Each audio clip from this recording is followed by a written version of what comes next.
I'm really looking forward to this lecture, not like I wasn't looking forward to the other ones, but the stories that I want to cover tonight, one of the things that just absolutely staggers me about them, especially the story of Cain and Abel, which I hope to get to, is like it's so short, it's unbelievable. It's like 10, 11 lines. There's nothing to it at all. And I've found that it's essentially inexhaustible in its capacity to reveal meaning. And I don't exactly know what to make of that. I mean, I think, because I said I was going to take as rational an approach to this issue as I possibly could. I think it has something to do with this intense process of condensation across very long periods of time. That's the simplest explanation. But I'll tell you, the information in there is so densely packed that it really is, it's not that easy to come up with an explanation for that. Not one that I find fully compelling. I mean, I do think that the really old stories, and we've been covering the really archaic stories in the Bible so far, I think that one of the things that you can be virtually certain about is that everything about them that was memorable was remembered, right? And so in some sense, and this is kind of like the idea of Richard Dawkins' ideas of memes, which is often why I thought that Richard Dawkins, if he was a little bit more mystically inclined, he would have become Carl Jung, because their theories are unbelievably similar. The similar of meme and the similar of the idea of archetype of the collective unconscious are very, very similar ideas, except the Jungian idea is far more profound in my estimation. Well, it just is. He thought it through so much better, because Dawkins tended to think of meme as sort of like a mind worm, something that would infest a mind and maybe multiple minds, but he never really I don't think he really ever took the idea with the seriousness it deserved. And I did hear him actually make a joke with Sam Harris the last time they talked about the fact that there was some possibility that the production of memes, say religious memes, could alter evolutionary history, and they both avoided that topic instantly. They had a big laugh about it and then decided they weren't going to go down that road, and so that was quite interesting to me. But the density of these stories, I do really think still is a mystery. It certainly has something to do with their absolute their impossibility to be forgotten. And that's actually something that could be tested empirically. I don't know if anybody has ever done that, because you could tell naive people two stories even equal length, right? One that had an archetypal theme and the other that didn't, and then wait 3 months and see which ones people remembered better. It'd be a relatively straightforward thing to test.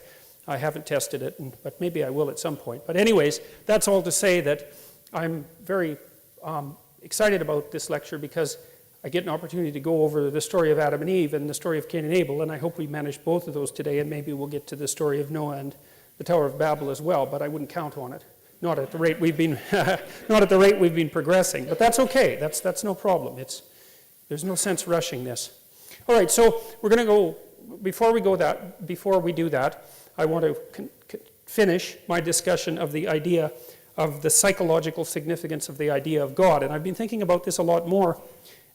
Because, of course, this lecture series gives me the opportunity and the necessity to continue to think. And, it certainly is the case. So the hypothesis that I've been developing with the Trinitarian idea is something like that the Trinitarian idea is the earliest emergence in image of the idea that there has to be an underlying cognitive structure that gives rise to consciousness, as well as consciousness itself. And so what I was suggesting was that the idea of God the Father is something akin to the idea of the a priori structure that gives rise to consciousness. That's an inbuilt part of us, so that's our structure.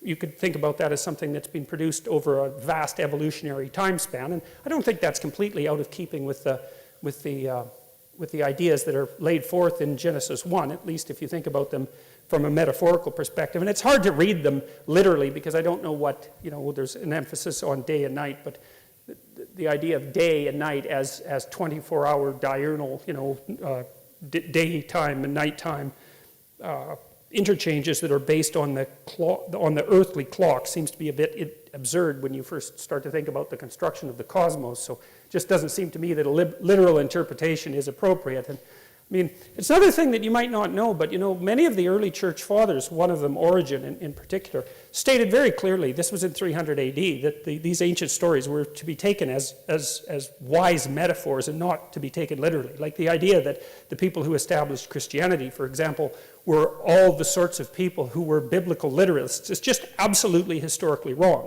I mean, some of them were, and some of them still are. That's not the point. Many of them weren't, and it's not like people who lived 2,000 years ago were stupid by any stretch of the imagination. And so they were perfectly capable of understanding what constituted something approximating a metaphor, and also knew that fiction, in some sense, considered as an abstraction, could tell you truths that nonfiction wasn't able to get at, unless you think that fiction is only for entertainment. And I think that's a big mistake to think that.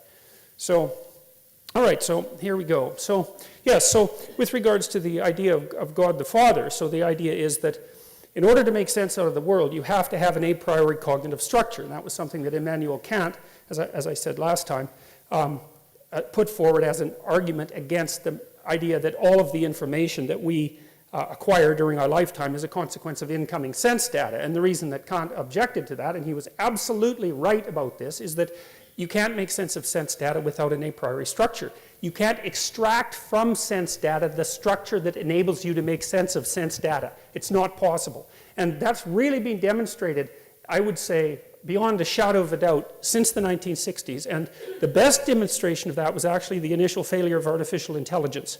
Because when the AI people started promising that we would have fully functional and autonomous robots and artificial intelligence back in the 1960s, what they didn't understand and what stalled them terribly until about the early 1990s was that it was almost that the problem of perception was a much deeper problem than anybody ever recognized. Because like when you look out at the world, you just see, well, look, there's objects out there. And by the way, you don't see objects, you see tools. Just so you know, in the neurobiology of that's quite clear. You don't see objects and infer utility. You see useful things and infer object. So it's actually the reverse of what people generally think. But the point is that regardless of whether you see objects or useful things, when you look at the world, you just see it and you think, well, seeing is easy because there the things are, and all you have to do is turn your head and they appear. And that's just so wrong that it's almost impossible to overstate.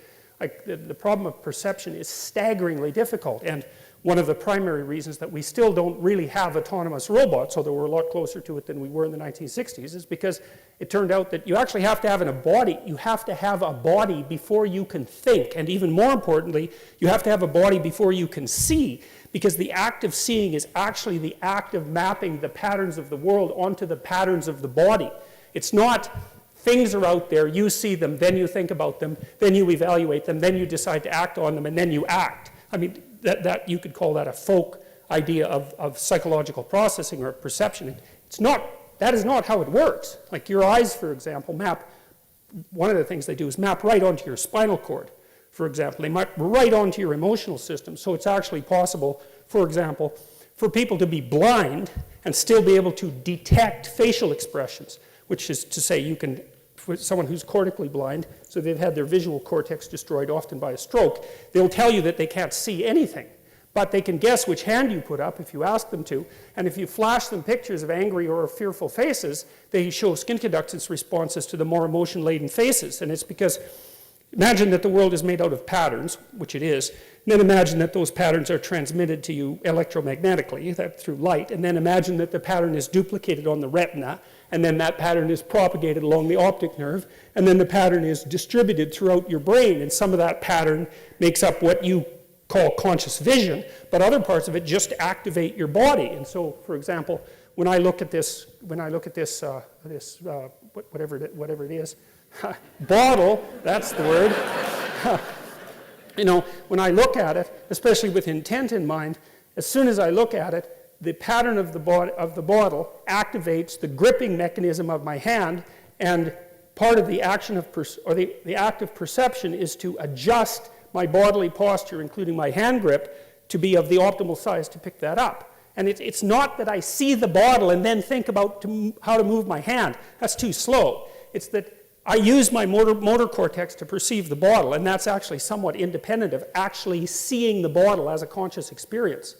So, anyways, the reason that I'm telling you that all of that, and there's much more about that can be told. Rodney Brooks, he's someone to know about. He's a robotics engineer who worked in the 1990s, and he invented the Roomba, among many other things. So he's a real genius, that guy. And Brooks was one of the first people to really point out that to be able to have a machine that perceived well enough to work in the world, that you had to give it a body, and that the perception would actually be built from the body up rather than from the abstract cognitive perceptions down. And so, well, and that turned out to be the case. And Brooks built all sorts of weird little machines in the 1990s that didn't even really have any central brain, but they could do things like run away from light. And so they could perceive light, but their perception was the act of running away from light. And so perception is very, very, very tightly tied to action in ways that people don't normally perceive. Anyways, that's all to say that you cannot perceive the world without being embodied. And, you know, you're embodied in a manner that's taken you roughly 3.5 billion years to pull off, right? There's been a lot of death as a prerequisite to the embodied form that you take. And so it's taken all that trial and error to produce something like you that can interact with the complexity of the world well enough to last the relatively paltry 80 or so years that you can last.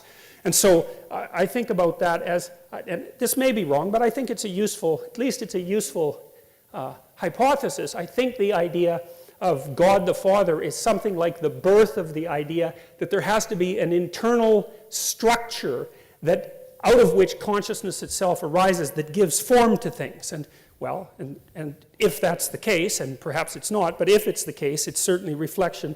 It's a reflection of the kind of factual truth that I've been describing now. And then, like I also mentioned, that I kind of see the idea of both the Holy Spirit and also of Christ, and most specifically of Christ in the form of the Word,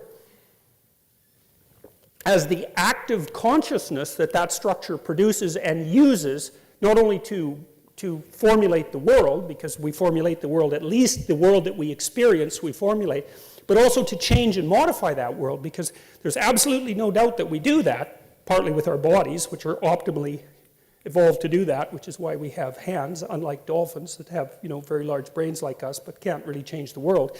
We're really adapted and evolved to change the world, and our speech is really an extension of our ability to use our hands. So the speech systems that we use are, you know, very well-developed motor, very well-developed motor skill, and generally speaking, your dominant linguistic hemisphere is the same as your dominant hand, and people talk with their hands, like me, as you may have noticed, and we use sign language, and there's a tight relationship between the use of the hand and the use of language, and that's partly because language is a productive force, and the hand is part of what changes the world. And so all those things are tied together in a very, very complex way with this a priori structure and also with the embodied structure. And I also think that's part of the reason why classical Christianity puts such an emphasis not only on the divinity of the spirit, but also on the divinity of the body, which is a harder thing to grapple with. You know, it's easier for people to think, if you think in religious terms at all, that you have some sort of transcendent spirit that's somehow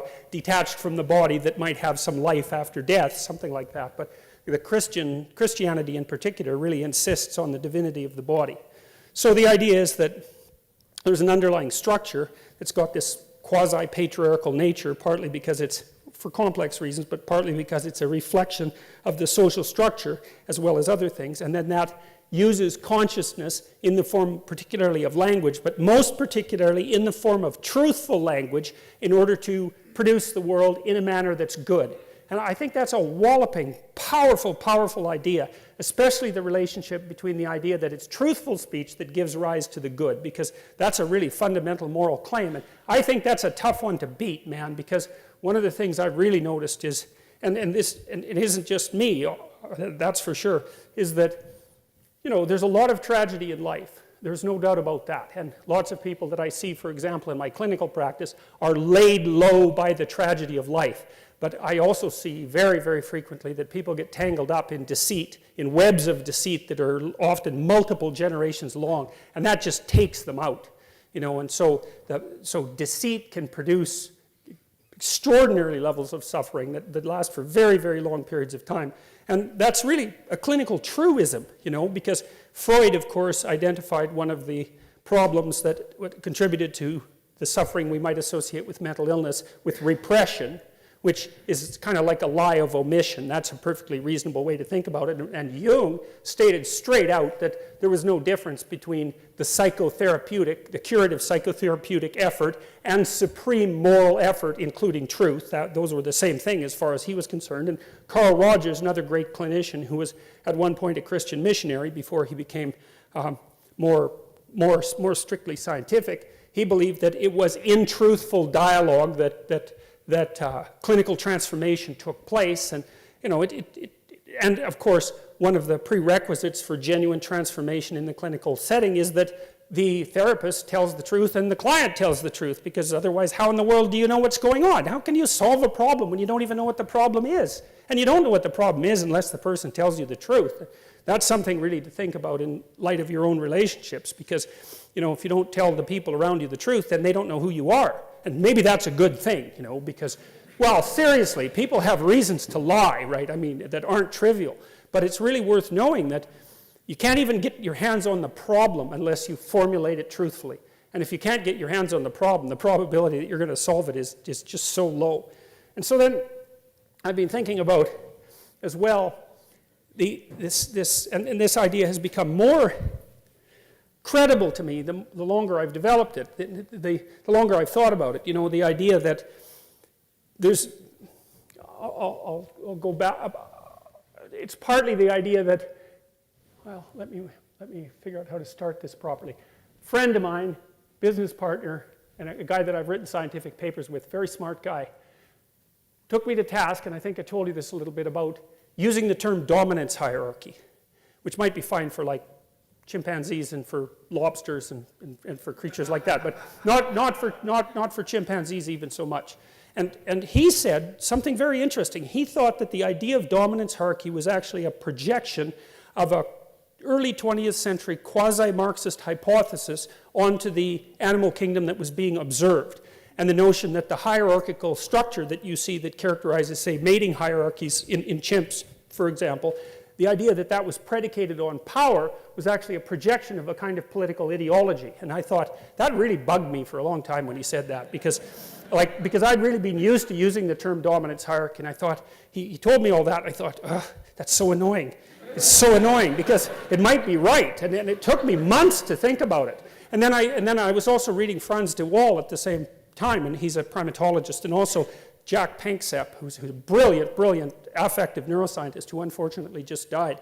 He wrote a great book called Affective Neuroscience, and for rats to play, they have to play fair or they won't play with each other. And that's a staggering discovery, right? Because anything that helps instantiate the emergence of ethical behavior in animals and that associates it with an evolutionary process, which is essentially what Panksepp was doing, gives credence to the notion that the ethics that guide us are not mere sociological epiphenomenal constructs. They're deeply rooted. If rats, and they're rats for God's sake, you can't trust them, and they still play fair, And de Waal noticed that the chimp troops that he studied, it wasn't the barbaric chimp that ruled with an iron fist that was the successful ruler, because he kept getting torn to shreds by the compatriots that he ignored and stomped on. As soon as he showed some weakness, they'd just tear him into pieces.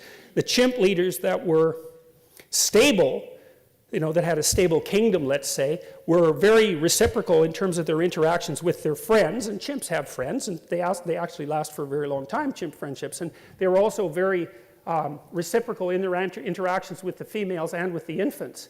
And I thought, Frans de Waal is a very smart guy. And I thought that was also foundational science, because it's really something to note that the attributes that give rise to dominance in a male dominance hierarchy, sorry to use that word, let's call it authority, that might be better, or even shudder competence, which I think is a better way of thinking about it, is that that's not predicated purely on anything that's as simple as brute power. And I think too, I think as well that the idea, and this is a deeply devious and dangerous political idea in my estimation, the idea that male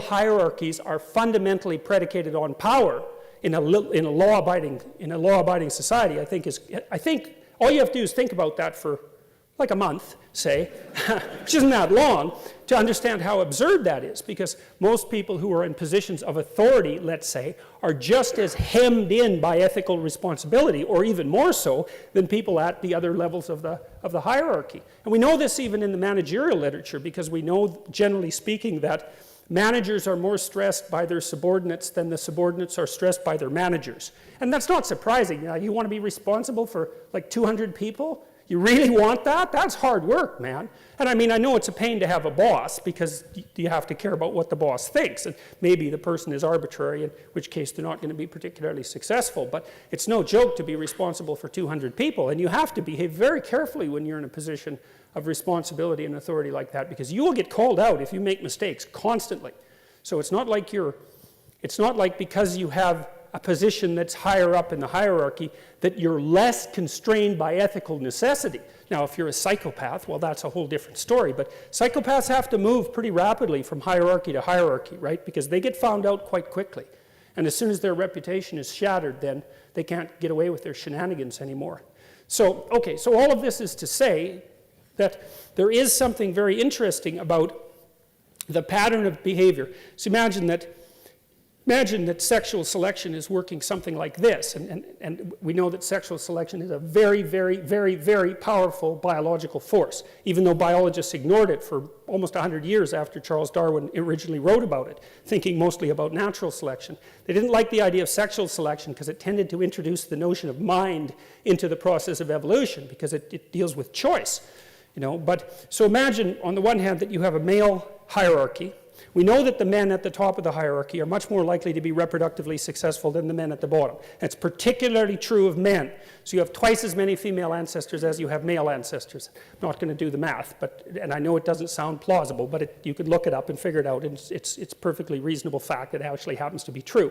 So you have twice as many female ancestors, because females are twice as likely, on average, to leave offspring as men. Now what happens is, any man who does reproduce tends to reproduce more than once, but a bunch of them reproduce 0.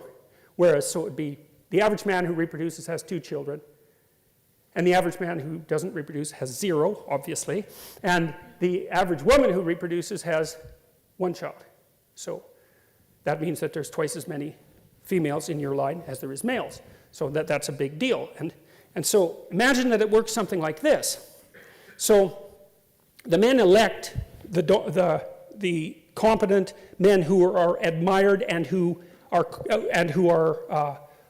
I can't say dominant, who are given positions of authority and respect. Let's put it that way. And it's like an election. Now, it could be an actual democratic election, but it's at least an election of consensus, or it's at least an election of, well, we're not going to kill him for now, which is also a form of election, right? It's a form of tolerance, So, and then what happens is the women, for their part, peel from the top of the male hierarchy.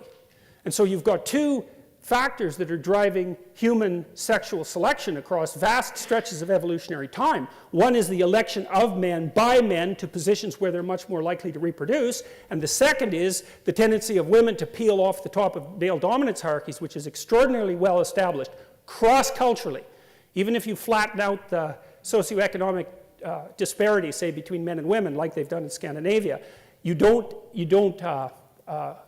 reduce the tendency of women to peel off the top of the male hierarchy by much. And why would you? I mean, women are smart. Why in the world wouldn't they go why wouldn't they strive to make relationships with men who are relatively successful? And why wouldn't they let the men themselves define how that constitutes success? It makes sense. Like, if you want to figure out who the best man is, why not let the men compete, and let the man who wins, whatever the competition is the best man by definition. How else would you define it? So, okay, so why am I telling you all that? Well, the reason is because it seems to me that there's been this complex interplay across human evolution between the election of the male dominance hierarchy and sexual success. And that's a big deal if it's true. It could be, because what would happen, you see, is that as men evolved, they would evolve to be better and better at climbing up the male hierarchy, because the ones who weren't good at that wouldn't reproduce. So obviously that's going to happen. But then it wouldn't just be a hierarchy, because there's a whole bunch of different hierarchies. And so then you might say, well, are there commonalities across hierarchies? That's a reasonable thing to propose. I mean, they're not completely opposed to one another, at least. If you're relatively more successful in one hierarchy, then it's more probable that you'll be successful in another. And that's actually a really good definition of general intelligence, or IQ, and that's actually one of the things that women select men for. Now, men also select women for that, but the selection pressure is even higher from women to men. And general IQ is one of the things that propels you up across dominance hierarchies because it's a general problem-solving mechanism. And the other thing that seems to do that to some degree is conscientiousness. And there's also some evidence that women prefer conscientious men. So, and of course, why wouldn't they? Because you can trust them, and they work, and so those are both good things. So then you think, okay, so men have adapted to start to climb the male dominance hierarchy, but it's the set of all possible hierarchies that they're adapted to climb. And so then you think there's a set of attributes that can be acted out and that can be embodied that will increase the probability that you're going to rise to the top of any given hierarchy.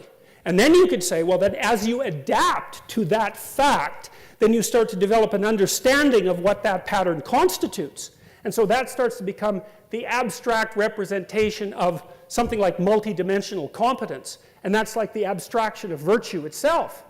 Well, and none of that's arbitrary, man. That's as bloody well grounded in biology as anything could be. And I think that's a really hard argument to refute.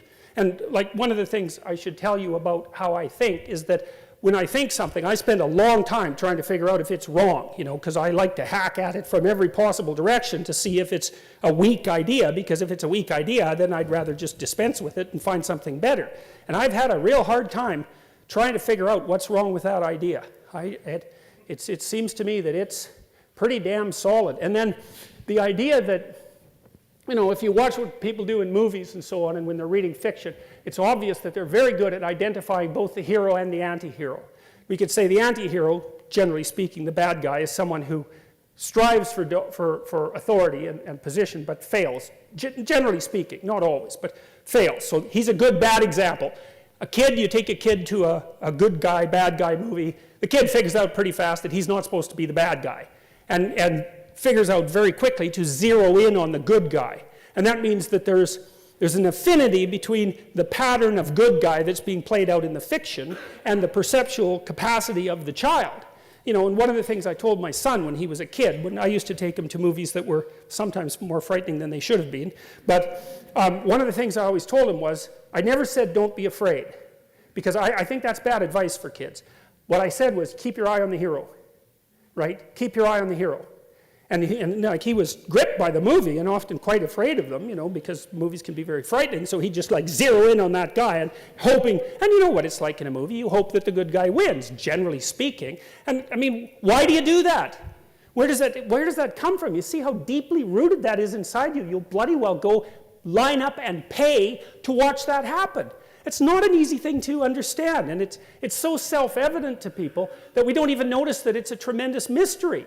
And so is it so unreasonable to think that we would have actually, over the millennia, come to some sort of collective conclusion about what the best of the best guys are, best of the good guys are, and what the worst of the bad guys are? And to me, archetypally speaking, thinking of that as the hostile brothers, so that's Christ and Satan, or Cain and Abel, for example, very common mythological motif, the hostile brothers. It's like those are archetypes. It's like the Satan, for example, is by definition the worst that a person can be. And Christ, by definition, this is independent of anything but conceptualization, is by definition the best that a man can be. Now, as I said, I'm speaking psychologically and conceptually, but given our capacity for imagination and our ability to engage in fiction, and our love for fiction, and our capacity to dramatize, and our love for the stories of heroism and catastrophe and good and evil, I can't see how it could be any other way. So that's part of the idea that's driving the notion of the evolution of the idea of God, and even more specifically, driving the evolution of the idea, at least in part, of the Trinity. So God is an abstracted ideal formulated in large part to dissociate the ideal from any particular incarnation or man or any ruler. And there's another rule in the biblical stories, which is that when the actual ruler, I mentioned this before, when the actual ruler becomes confused with the abstracted ideal, then the state immediately turns into a tyranny and the whole bloody thing collapses. So the idea is so sophisticated. You know, one of the things that we figured out, and this was a hard thing to figure out, was that you had to take the abstraction and divorce it from any particular power structure, and then think about it as something that existed as an abstraction, but a real thing, right? Real in that it governed your behavior, in everyone's behavior, including the damn king. The king was responsible to the abstracted ideal. Man, that's an impossible. That is such an impossible ideal. You know, why would have they agreed to that 5,000 years ago? But one of the things you see continually happening in the Old Testament is that as soon as the Israelite, for example, the Israelite kings become almighty, the real God comes along and just cuts them into pieces, and then the whole bloody state falls apart for like hundreds of years. It's like, I think that's a lesson that we have not thoroughly, consciously yet learned. It's still implicit in the narratives. We still haven't figured out why that's the case. Well, again, I think that's a real hard argument to dispense with. So, all right. So we looked at this a little bit. The Trinitarian idea is that there's a father. That's maybe the dramatic representation of the structures that underlie consciousness, the embodied structures that underlie consciousness. And then there's the Son, and that's consciousness, but in its particular historical form. That's the thing that's so interesting about the figure of the Son.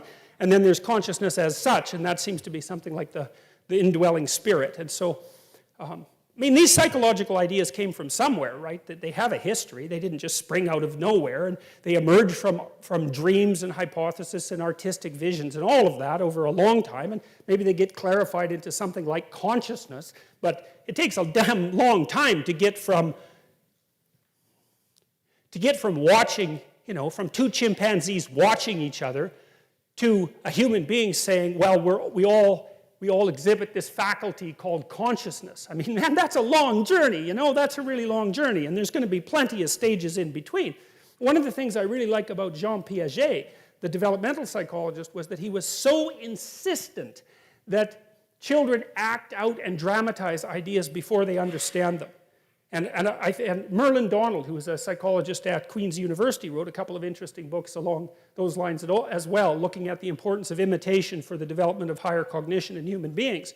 And so the notion that we embody ideas before we abstract them out and then represent them in an articulated way, I think is an extraordinarily solid idea. And I really can't see how it could be any other way. And if you watch children, you see that. Like, think about what a child is doing when he plays house, or she plays house. You know, the child acts out the father or the mother. But what's so interesting about it, and you think, well, look, isn't that cute? She's imitating her mother. It's like, no, she's not. That's not what happens. Because when your child imitates you, it's very annoying. Because you move your arm, and then they move their arm, and you know, you move your head. They copy you. No one likes that. It's direct imitation. That's not what a child's doing when the child is playing. What the child is doing is watching the mother over multiple instantiations, and then extracting out the spirit called mother. And that's whatever is mother-like across all those multiple manifestations, and then laying out that pattern internally and manifesting itself in an abstract world. It's so sophisticated. It's just, that's what you're doing when you're playing house or having a tea party or taking care of a doll. It's not like you've seen your mother take care of a doll. You haven't seen that. It's that you're smart enough to pull out the abstraction and then embody it. And certainly the child is attempting to strive towards an ideal at that point. You know, she's not lighting her doll on fire, you know, or it's, well, with, you know, certain exceptions, but generally ones that we try to not encourage, right? So you see that capacity in children, and it's something we also know that if children don't engage in that sort of dramatic and pretend play to a tremendous degree, that they don't get properly socialized. It's really a critical element of developing self-understanding and then also developing the capability of being with others, because what you do when you're a child, especially around the age of 4, is you jointly construct a shared fictional world. We'll play house together, let's say, and then you act out your joint roles within that shared fictional world, you know, and that's a form of a very advanced cognition. It's very sophisticated. And I see that, and Piaget did as well, and so did Jung, and so did Freud, these brilliant observers, and also Merlin Donald, these brilliant observers of the manner in which cognition came to be. They noted very clearly that embodied imitation and dramatic abstraction constituted the ground out of which higher abstract cognition emerged. And how could it not be? Because obviously we were mostly bodies before we were minds, clearly. And so we were acting out things way before we understood them, just like the chimpanzees act out the idea that, you know, you have to act reasonably sensibly if you're a head chimpanzee, or you're going to get yourself ripped apart. And you see that in wolves, because when wolves have a dominance dispute, you know, they puff up their hair at each other to look big, and they growl and bark, and you know, they're very menacing. And one wolf chickens out, rolls over, puts up his neck, and basically what he's saying is, yeah, I'm pretty useless, so you can kill me if you want to. And the other wolf says, yeah, you know, you're pretty useless, and I could tear out your throat, but tomorrow we might need to bring down a wolf, or a moose, so I'll keep you around. And it's not like they think that, because they don't know. They don't think that. They act it out as a behavioral pattern. Then if you're an anthropologist or an ethologist, and you went and watched the wolves, you'd say it's as if they were acting according to the following rule. And that often confused me, because I thought, well, do wolves act out rules? And I thought, no. A rule is what we construct when we articulate a behavioral pattern. Right? We observe a stable behavioral pattern, and when we articulate it, we can call it a rule. But for the wolves, it's not a rule, it's just a stable behavioral pattern. And so we acted like wolf troops or chimpanzee troops, all of that, and for untold tens and perhaps hundreds of millions of years before we were able to formulate that pattern of behavior in anything approximating a story or an image, and even longer before we could articulate it as a set of ethical rules. And I'm dwelling on this. I know I've repeated some of this before, but it's so important because, you know, there's this tremendous push, especially from the social constructionists, to make the case that ethics is arbitrary, morality is relative, there's no fundamental biological grounding in relationship to human behavior, especially in the category of ethics. And I think that that's, well, first of all, it's dangerous, because that means that people are anything you want to turn them into, and you bloody well better be careful of people who think that. And second, I just think that the evidence that that's wrong is so overwhelming that we should just stop thinking that way. I mean, and that's partly why I'm also attacking this from an evolutionary perspective. There's lots of converging lines of evidence that ethical standards at least of the most crucial sort not only evolve, but also spontaneously reemerge, for example, in the dramatic play of children. So we need to take that seriously. And so, well, that's partly what we're doing here, trying to take that seriously. So,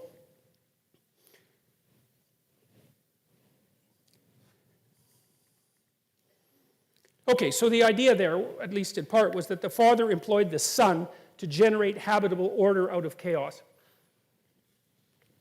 I also think there might be something more proximally true about that as well, too, because one of the things we do know, here's something that's cool about men. Men are much more criminal than women. And that, by the way, that does not look like it's sociocultural, partly because it peaks when testosterone kicks in around 14, like it just spikes the hell up, and then it stays pretty high until about 27. And so standard penological theory, for those of you who don't know this, is that if you have a repeat offender, you know, a guy, he just won't stop getting in trouble, you just throw him in prison until he's 28. And it isn't like you're rehabilitating him or anything. It's like by 28, he's done with his criminal career, because the crime curve peaks at 15 and then falls down around 27 or so, it burns out. And that's often, by the way, that's often when men get married and settle down and stabilize. One of the things that's cool about that is the creativity curve for men is almost exactly the same thing.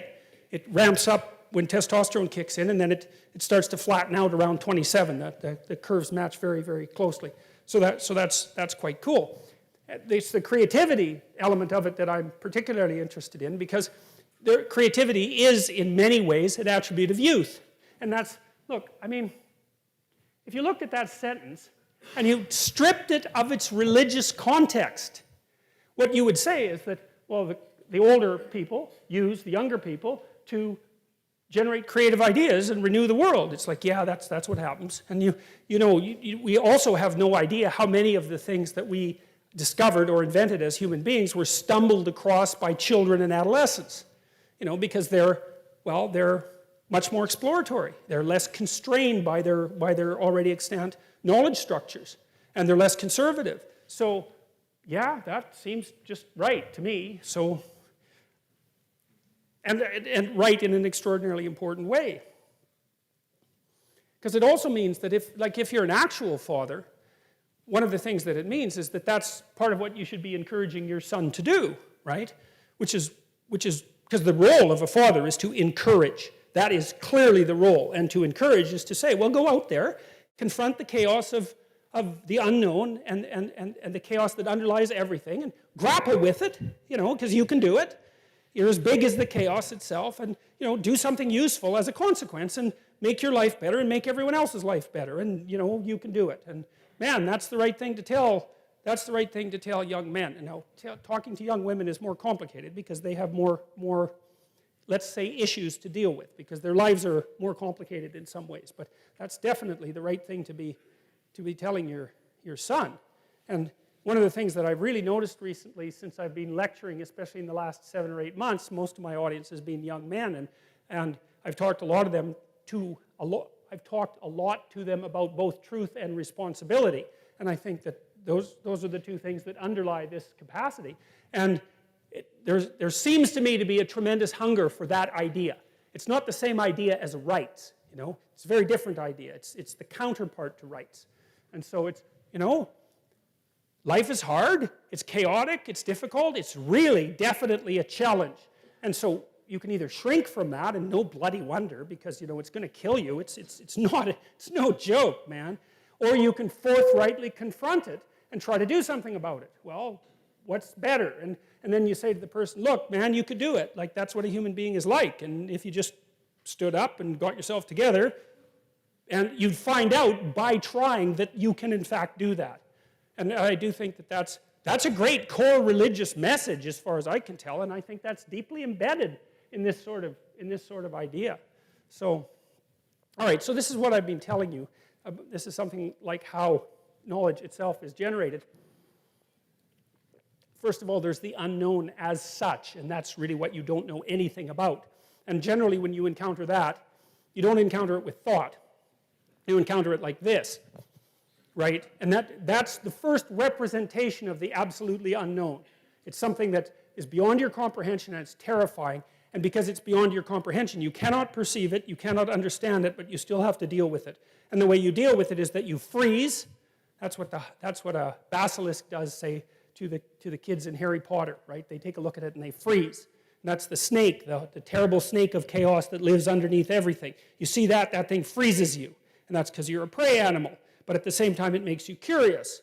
And so that's the first level of contact with the absolute unknown, is the emotional combination of freezing and curiosity. And that's reflected, I think, in the dragon stories. The dragon is the terrible thing that lives underground that hoards gold or hoards virgins. Very, very strange behavior for a reptile, as we pointed out before. But the idea is that it's a symbolic representation of the predatory quality of the unknown combined with the capacity of the unknown to generate nothing but novel information. And you can see that as very characteristic of human beings, because we are prey animals. But we're also unbelievably exploratory, and we're pretty damn good predators. And we occupy this weird cognitive niche. And so one of the things we've learned is that if we forthrightly confront the unknown, terrifying as it is, there's a massive prize to be gained continually. And so that seems to be true, right?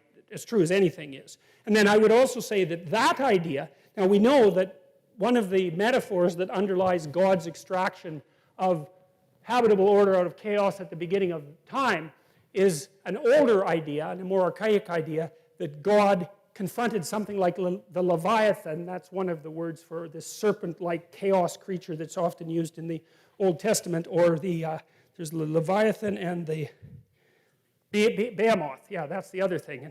And so there's this idea that I think probably came from the Mesopotamians, that God, either in the son-like aspect or in the father-like aspect, is the thing that confronts this terrible beast that represents the chaotic unknown and cuts it into pieces, and then sometimes gives the body parts to the populace in order to feed them.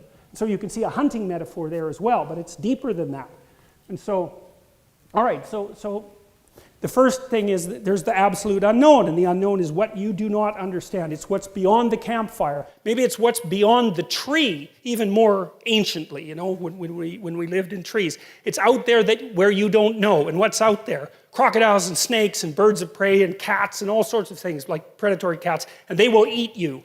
But there's utility in going out there to find out what's there. Like maybe you go and you don't kill the snake, you kill the damn nest of snakes. And that makes you pretty popular, just as you should be. And that accelerates your reproductive potential, let's say. And we're descended from people who did that. And so we have this notion about how the world is structured that's deeply embedded in our psyche. Like really, really deeply, way, way down, way below the surface cognition. Way down in the limbic system, in these ancient parts of the brain that are like 60 million years old or 100 million years old or older than that. Ancient, ancient brain structures. And so the first thing we do is we act out our encounter with the unknown world. And we act that out in the same way, in a manner that's analogous to the manner that's presented as a description of what it is that God does at the beginning of time to extract habitable order out of chaos. And I won't tell you about the other part of that for now. So you act it out first. And then the second thing is, you watch people who act it out and you start to make representations of that. That's stories, right? And maybe you admire them. And then after a long time, you collect a bunch of those stories, and then you can say what that is. You can articulate it as a pattern. And this is something Nietzsche also figured out to begin with, you know, because prior to Nietzsche, I would say, he did so many things first. It was quite remarkable. You know, there was an idea that you first think and then you act. And people like to think that, but of course you know it's complete bloody rubbish, because you're as impulsive as you can possibly imagine. You're always doing things before you think, and sometimes that's a really good idea. So the idea that you see things and then think and then act, it's like, yeah, really? No, I'm sorry. I don't do that. No one I know does that, and they certainly don't do that when they're emotional. You know, you act first. And one of the things that Nietzsche said very clearly was that our ideas emerged out of the ground of our action over thousands and thousands of years. And then when philosophers were putting forward those ideas, what they were doing wasn't generating creative ideas. They were just telling the story of humanity. It's already there. It's already in us. It's already in our patterns of behavior. And it strikes me that that's, well, he was a genius, and that was one of his many, many observations of pure genius. And so you can think about it, you know, you can think about it like this too, is that there's the unknown, and then you act in the face of the unknown, and then you dream about the action. I mean, that's what you're doing in a movie theater. And then you speak about it. And so, you know, and of course, once you speak about it, that affects how you dream, and how you dream affects how you act. It's not like all of the causal direction is one way, because it's not. These things loop. But it's still from the unknown through the body, through the imagination, into articulation. That's the primary mode of the generation of wisdom, let's say. And you can easily map that onto an evolutionary explanation, because the body comes first, right? And then the imagination, which is the body in abstraction, and only then the word. And of course, that's exactly how things did evolve, because we could imagine things long before we could speak. At least that's the theory. So, and I represented it. This is an image from my book, Maps of Meaning. And so the idea is that this is the fundamental representation of the unknown as such. It's half spirit, because it partakes of the air like a bird, and it's half matter, because it's on the ground like a snake. And that's what you think is there when you don't know what is there. That's how your body reacts to what's there when you don't know what is there. You know that too, because if you're alone at night, you know, and maybe you're a little rattled up for one reason or another. Maybe you watched a horror movie and, you know, there's some weird noise in the other room. It's dark, and you could just try this once. It's like, so you're on edge. You think, you want to turn the light on and go in the room and see. Don't do that. Just open the door a little bit and sneak your hand in. And just watch what your imagination fills that room with, right?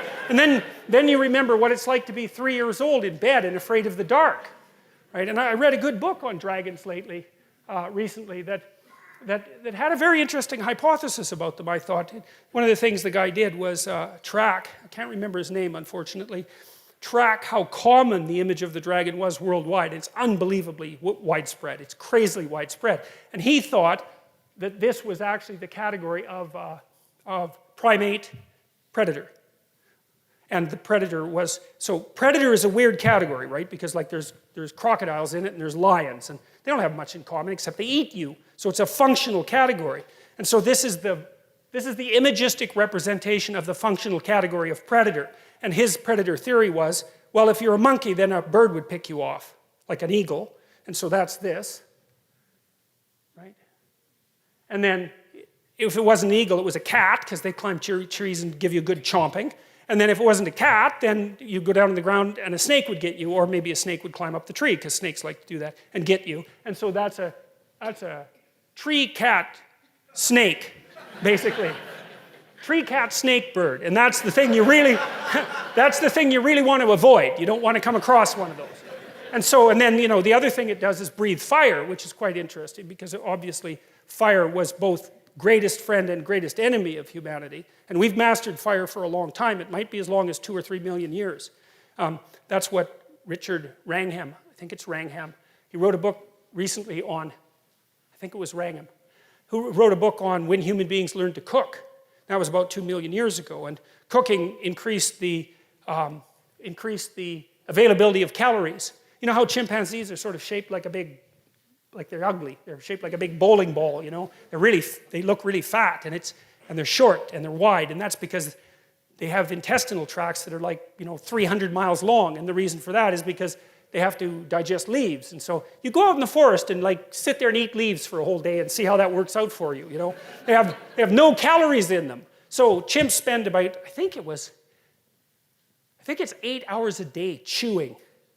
And it's because what they eat has no nutritional value, and then they have to have this tremendous gut in order to extract anything at all out of it. And human beings at some point just thought, oh, to hell with that, we'll cook something. And then we traded our gut for brain, which, you know, more or less has worked, and I think it's made us a lot more attractive as well. So the idea here was that, well, that's the basic archetype of the unknown as such. And then I like the St. George version of this. It's so cool because St. George lives in a castle, and the castle is partly falling down, and it's partly because there's a dragon that's come up to, like it's an eternal dragon, it's come back to give everyone a rough time, which always happens, because the eternal dragon is always giving our fallen down castles a rough time, always. And so then St. George is the hero who goes out to confront the dragon, and he frees the virgin from its grasp. And I would say that's a pretty straightforward story about the sexual attractiveness of the masculine spirit that's willing to forthrightly encounter the unknown. It looks just straight, looks like a straight biological representation to me. And it's a really, really old story, right? It's the oldest written story we have, and that's basically the Mesopotamian creation myth, the Enuma Elish, which basically lays out precisely that story.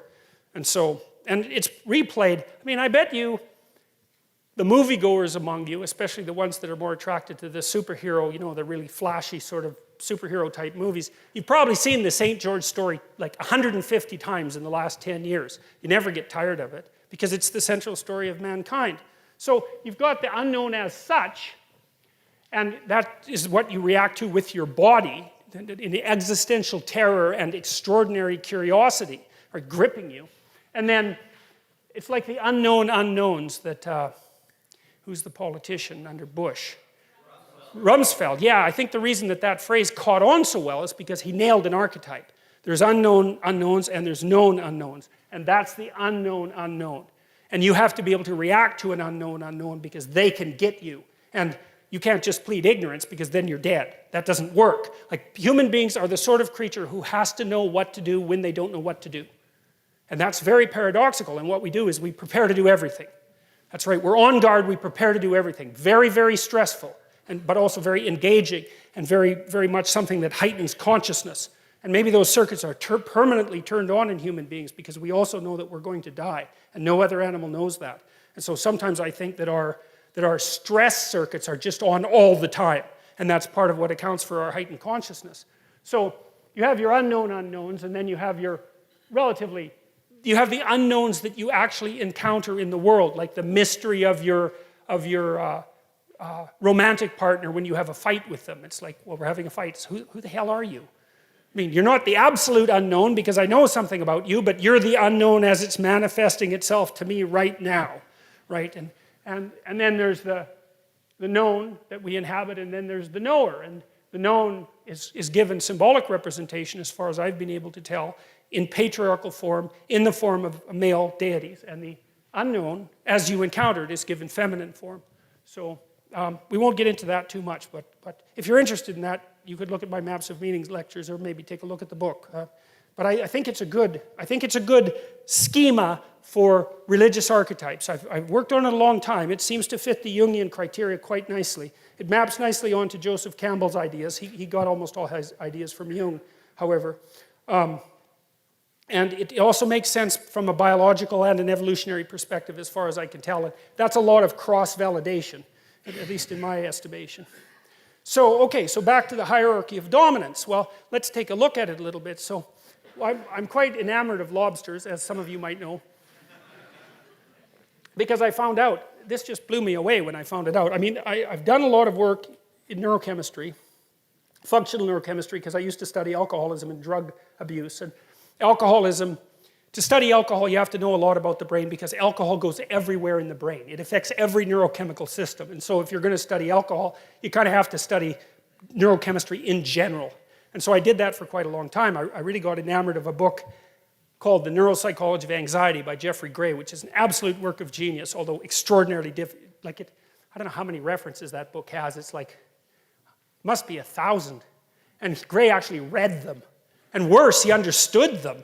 And then he integrated them into this book. And so to read it, you have to really master functional neurochemistry and animal behaviorism and motivation and emotion and neuroanatomy. Like, it's a killer book, but man, it's really rich. And it's taken psychologists about 40 years to really unpack that book. But one of the things I learned about that was just exactly how much continuity there was in the neurochemistry of human beings and the neurochemistry of animals. It's absolutely staggering. It's the sort of thing that makes the fact of evolution something like self-evident. I do think it's self-evident for other reasons that I'll tell you about later. I think evolution, or I think natural selection, random mutation and natural selection is the only way you can solve the problem of how to deal with an environment that's complex beyond your ability to comprehend. I think what you do is you generate endless variants, because God only knows what the hell's going to happen next. Almost all of them die because they're failures, and a couple propagate. And the environment keeps moving around like a giant snake. You never know what it's going to do next. And so the best you can do is say, well, here's 30 things that might work, and 28 of them are going to perish. Or if you're an insect, it's like the ratio is way, way higher than that. So anyways, back to the lobsters. These creatures engage in dominance disputes. And I think dominance is the right way to think about it, because lobsters aren't very empathic and they're not very social. And so it really is the toughest lobster that wins. And what's so cool about the lobster is that when a lobster wins, he flexes and gets bigger. So he looks bigger because he's a winner. It's like he's advertising that. And the neurochemical system that makes him flex is serotonergic. And you think, well, who cares? What the hell does that mean?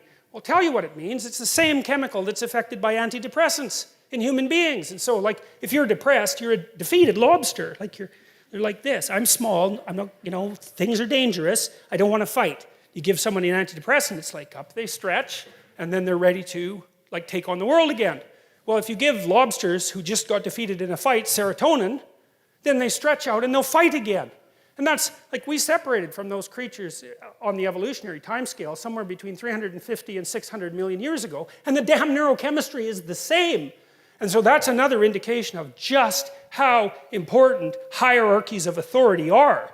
I mean, they've been conserved since the time of lobsters, right? There weren't trees around when lobsters first first manifested themselves on the planet. And so what that means is these hierarchies that I've been talking about, those things are older than trees. And so one of the truisms for what constitutes real from a Darwinian perspective is that which has been around the longest period of time, right? Because it's had the longest period of time to exert selection pressure. Well, we know we evolved and lived in trees, something on the order of 60 million years ago. We're talking 10 times as far back as that for the hierarchy. And so the idea that human beings, that the hierarchy is something that has exerted selection pressure on human beings is, I don't think that's that's not a disputable issue. How it's done it and exactly what that means, we can argue about, but like that sort of biological continuity is just absolutely unbelievable. It was funny because I revealed this finding. You know, I didn't discover this, I read about it, but I talked to my graduate students about it. I used to take them out for breakfast, you know, and they were a very contentious, snappy bunch. And they were always trying to one-up each other, and they were quite witty. And for like 6 months, until it got very annoying, every time one of them one-upped the other, they'd stretch themselves out and like snap their hands like... So that was very funny. It was really very funny. So you see this in lobsters, and so that's pretty amazing. So, yeah. And one of the other things that's really cool about lobsters is that, let's say you've been like top lobster for a long time, but you're getting kind of old, and some young lobster just, you know, wails the hell out of you, and so you're all depressed. But the thing is, your brain is dominant. But you don't have much of a brain because you're a lobster. And so now what are you going to do? Because you just lost. And the answer is, well, your brain will dissolve. And then you'll grow a subordinate brain. Yeah, and so that's worth thinking about too, right? Here for a couple of reasons. First of all, if any of you have ever been seriously defeated in life, you know what that's like. It's like it's a death, a descent, a dissolution, and if you're lucky, a regrowth, and maybe not as the same person. That's what happens to people with post-traumatic stress disorder, right? Their brains undergo permanent neurological transformation, and they then inhabit a world that's much more dangerous than the world that they inhabited to begin with. But we also know, too, if you have post-traumatic stress disorder or depression, that your hippocampus shrinks, right? It dies and shrinks, and you can sometimes get it to grow back. Your hippocampus shrinks and your amygdala grows. And the amygdala increases emotional sensitivity, and the hippocampus inhibits emotional sensitivity. And so if you've been badly defeated, the hippocampus shrinks and the amygdala grows. Now, if you recover, the hippocampus will regrow, and antidepressants actually seem to help that, but the damn amygdala never shrinks again. And so, well, so that's another lesson from the lobster. It's quite a terrifying one, but it's one, like, it's so interesting that you can relate to that, right? It's like, I get what that poor crustacean's going through. You know, so, okay, here's the rats, and this is from Jaak Panksepp's work. He was the first guy who figured out that rats giggle. And you might think, well, what kind of stupid thing is that to study? It's like $50,000 research grant for giggling rats, you know. It's like, but he discovered the play circuitry in mammals. That's a big deal, right? It's like discovering a whole new continent. There's a play circuit in mammals. It's built right in, so it's not socially constructed. There's a biological platform for that. And so what Panksepp would do with rats, he found out if you take a rat pup away from its mother, it dies. Even if you feed it, even if you keep it warm, it dies. Now you can stop it from dying by taking a pencil with an eraser on the end and massaging it, right? Because rats won't live without love. And the same thing happens to human babies. And we saw that in Romania when there was that catastrophe after Ceausescu in the orphanages, where the orphanages were full of unwanted babies because Ceausescu insisted that every Romanian woman was constantly pregnant. So the orphanages stacked up with unwanted babies, and lots of them didn't even have names. And they were warehoused. Warmth, shelter, food. Devastating. Lots of them died. Most of them died before the first year. And the ones that didn't die were permanently dysfunctional because you have to be touched if you're a human being. It's not an option. You have to be played with. It's not an option. It's part of neurodevelopmental necessity. And you have to also play fair. So, because otherwise you produce a very disjointed child who isn't able to engage in the niceties of social interaction, which is continual play in some sense and reciprocity. So what Panksepp did with his rats, he noticed that male rats, juveniles, really like to wrestle. And they wrestle just like human beings wrestle. They pin each other, for crying out loud. It's like that rat has just lost. He's down for a 10 count, right?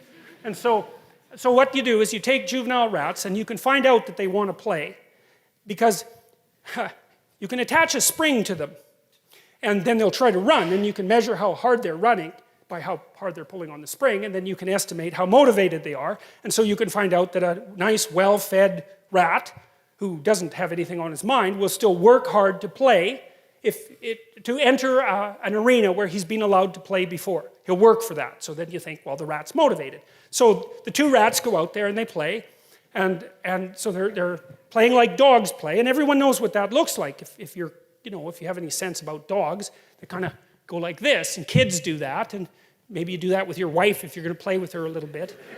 My poor wife, man, when she had older siblings, and so she wasn't played with as much when she was little as she might have been. And I used to if you take a pillow, and you go like this 3 times, right? That means look out, a pillow is coming your way. So I'd go 1, 2, 3, whap! And she was completely dismayed at me. It's like, what do you do that for? And I thought, well, I eventually taught her that rule. The other thing I used to do... The other thing I used to do, is sometimes she'd come at me like this when we were playing around, and I'd grab her wrists and I'd knock her hands, her knuckles together, and she used to just get completely annoyed about that, and I thought, right? That's what you do. You just open your hands. Well, she didn't know that either, so she hadn't been played with enough when she was a little rat, and so... Anyway, so you let the little rats go out there, right? And so let's imagine one of them is 10% bigger than the other. And so the 10% bigger rat wins, because 10% is enough in rat weight to ensure that you're going to be the pinner rather than the pinnee. Okay, so that's fine. So the big rat pins the little rat, and now the big rat is the authority rat. And so then the next time that the rats play, the little rat has to invite the big rat to play. So the big rat's out there being cool, and the little rat pops up and, does the whole will you play with me thing, and the big rat will deign to play with them. But if you pair them repeatedly, unless the big rat lets the little rat win 30% of the time, the little rat will not invite him to play. And Panksepp discovered that. It's like I read that just blew me away. It's like, that is so amazing because you see, well, first of there's an analogy to Piaget's ideas about the emergence of morality out of play in human beings, so that was very cool. But the notion that was built into rats at the level of wrestling was, and they're deeply social animals, right? They have to know how to get along with one another. And most of their authority disputes, dominance disputes, you don't want them to end in bloodshed and combat. Because, if you're rat 1 and I'm rat 2 and we tear each other to shreds in a dominance dispute, rat 3 is just going to move in. It's really not a great strategy. And so it'd be better if we could settle our differences, somewhat peacefully. And so rats, anyways, Panksepp figured out that rats play. And not only that they play fair, and they seem to enjoy it. He also figured out, this was really cool too, that if you give juvenile rats attention deficit disorder drugs, Ritalin, suppresses play. So that's worth thinking about. It's like, well, why do you have to give juvenile human beings amphetamines in school? Well, because they need to play. Well, they don't get to play. They don't get to wrestle around. I mean, that's oppression as far as I can tell. They don't get to wrestle around. That's fine. Feed them some amphetamines, man. That'll shut down the old play circuits. Well, here's the other problem, is Panksepp found out that if you don't let juvenile male rats play, their prefrontal cortexes don't develop properly. Surprise, surprise, you're not letting them mature. It's like, what else would you expect? So, that's something to think about. Really hard, I would say. So there's some wolves going at it. Well, not exactly. There's some wolves having an authority dispute, let's more technically speaking. And a lot of it's posturing, they tend not, well-socialized wolves tend not to hurt each other during authority disputes because, well, for obvious reasons. It's too dangerous. And so they have other ways of demonstrating who should be listened to, authorities. And there's chimps doing that. This particular, now, I think, if I remember correctly, I think it's right. This is a really cool picture because I think this chimps don't like snakes, by the way.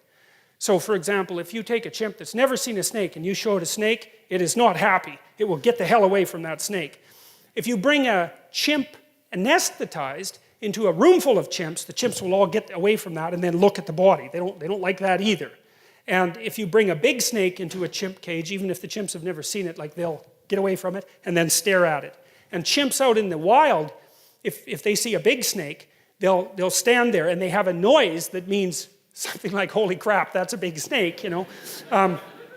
It actually means that technically, and I'll tell you why in a minute.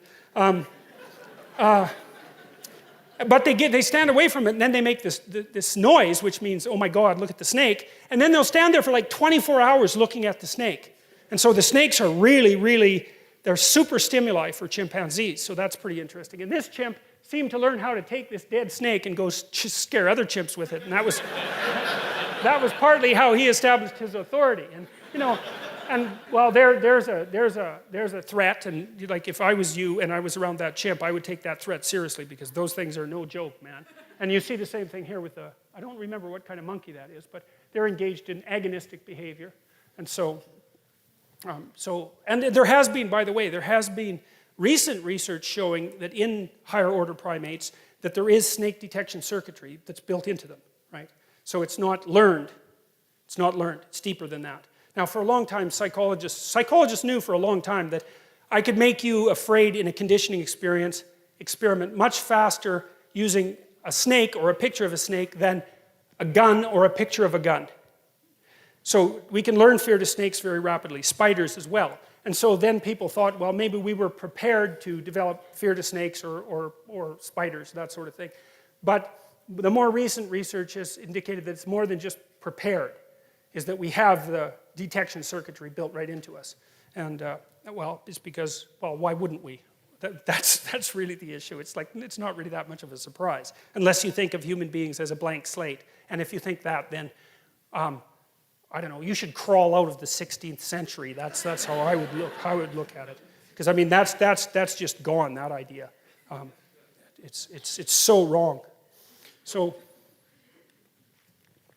maybe you can think about this as a dominance hierarchy, but wolves look for credibility and competence as well, and chimpanzees don't like brutal tyrants, and so we'll talk about it as the hierarchy of authority.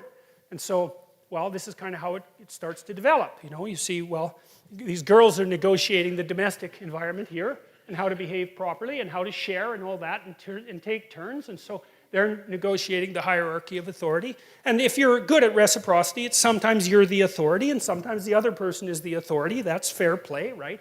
And so these boys are doing the same thing, and you see they're all smiling away. And so it looks like aggressive behavior, and people who are not very attentive and who are paranoid and who don't like human beings can confuse this with aggression, and they forbid it at schools, which is, you know, I know when my kids were going to school, for example, this was quite a while ago now, they were forbidden to pick up snow on the off chance they might throw a snowball. And we know how terrible that is. So what I told my son is that he was perfectly welcome to pelt any teacher he wanted to in the back of the head with a snowball, as long as he was willing to suffer the consequences of doing it. And I don't know if he ever did, but he was certainly happy with the idea, which made me very happy about him. So, yeah. So, you know, kids need to do this. They really, really seriously need to do this. It's what civilizes them. And that needs to happen between the ages of 2 and 4, because if they're not civilized by the time they're 4, then you might as well just forget it. And that's a horrible statistic, but it's unbelievably well borne out in the relevant developmental literature. Like, there's lots of aggressive 2-year-olds, most of them are male. And if they stay aggressive past the age of 4, they tend to be lifetime aggressive. They make no friends, they're outcasts, they're much more likely to end up antisocial, criminal, delinquent, and in jail. And so, your kids need to be socialized between the ages of 2 and 4. And that's particularly true for the more aggressive males. And most of the aggressive 2-year-olds are male. And that isn't socialization, by the way. So there's a more abstract representation of the same sort of thing. And I'm trying to make the case that the hierarchy of authority emerges out of a game-like matrix, an underlying game-like matrix. And that's one of the things that's so brilliant about Jean Piaget. He figured that out. It's so smart. And he was interested in the biological origin of morality. And he identified it, he traced the origin to play and the emergence of morality out of play. And it's so smart. I just can't believe how smart an idea that was. Because it's the bottom-up construction of morality. Now, Piaget was a constructionist and to some degree a social constructionist. He underestimated the role of biology. But that doesn't invalidate his theory. It's really easy to put a biological underpinning underneath Piaget's theory. We know the biology well enough to do it quite nicely now. So, I mean, the fact that Panksepp, for example, could identify the play circuit is a really good start with that, right? Because play has been around so long that we have a circuit that's dedicated to it. And so that's a very, very ancient issue. And so, you know, this is very much of an abstraction of a game here. And then, of course, you get the ultimate abstraction in representation. In a representation like that, where even the landscape of the game is fictional. And of course, we've migrated to a large degree into those sorts of fictional landscapes, fictional books, movies, video games. So it's the same. It's an extension of the same thing. So practice for real life that shades in some cases into real life itself. So, all right. More representations of God the Father. I like these representations. I like the triangle idea. I mean, I don't know why God is wearing a triangular hat. It's kind of a strange fashion choice. But I think it's associated with the idea of the pyramid, and I think that's associated with the idea of the hierarchy of authority. And I think that's why the Egyptians put their pharaohs inside pyramids. I know there's more to it than that, but I think some of that has to do with the notion of this hierarchical structure. You see this on the... Now, that's speculative, obviously, and I don't want to make too much of it, but I can't help but think that there's something to that. See, that's on the back of the American dollar bill. I like that a lot. That's like the Eye of Horus from the Egyptians. And so the idea here is something like, at the top of the hierarchy is something that is no longer part of the hierarchy. Right? So if you move up the hierarchy enough, what happens is that you develop the ability, as a consequence of moving up that hierarchy, to be detached enough from the hierarchy so you're no longer really part of it, and so that you can move in all sorts of different hierarchies. And the idea here is that the thing that you're really developing is the capacity to pay attention. And I would say, from a mythological perspective, the one thing that seems to compete with the idea of the spoken word as the source of the extraction of habitable order from chaos is the eye, is the capacity to pay attention. So Marduk, for example, the Mesopotamian creator god, who emerged in the hierarchy of Mesopotamian gods and came out at the top, right? He was the victor of the gods. He had eyes all the way around his head, and he could speak magic words. And I really like that. I really like that idea. And the Egyptians developed that idea too, because their god Horus was the eye. Everyone knows the Eye of Horus. That image is so compelling that we still know about it. Everybody has seen the Eye of Horus with a really open pupil. And what the Egyptians learned was that the open eye was what revivified the dead society. It's so smart. So what do you do if your life isn't in order? Bloody well pay attention. And that isn't the same as thinking. It's a different process. Paying attention, thinking is like the imposition of structure in some sense. I know I'm oversimplifying, but paying attention is something like watching for what you don't know. And so, like, one of the things I often recommend to my clinical clients if they're having trouble with a family member is, number one, shut up. Don't tell them anything about yourself. And I don't mean in a rude way, it's just like, no more personal information. Number two, watch them like a hawk and listen. And if you do that long enough, they will tell you exactly what they're up to.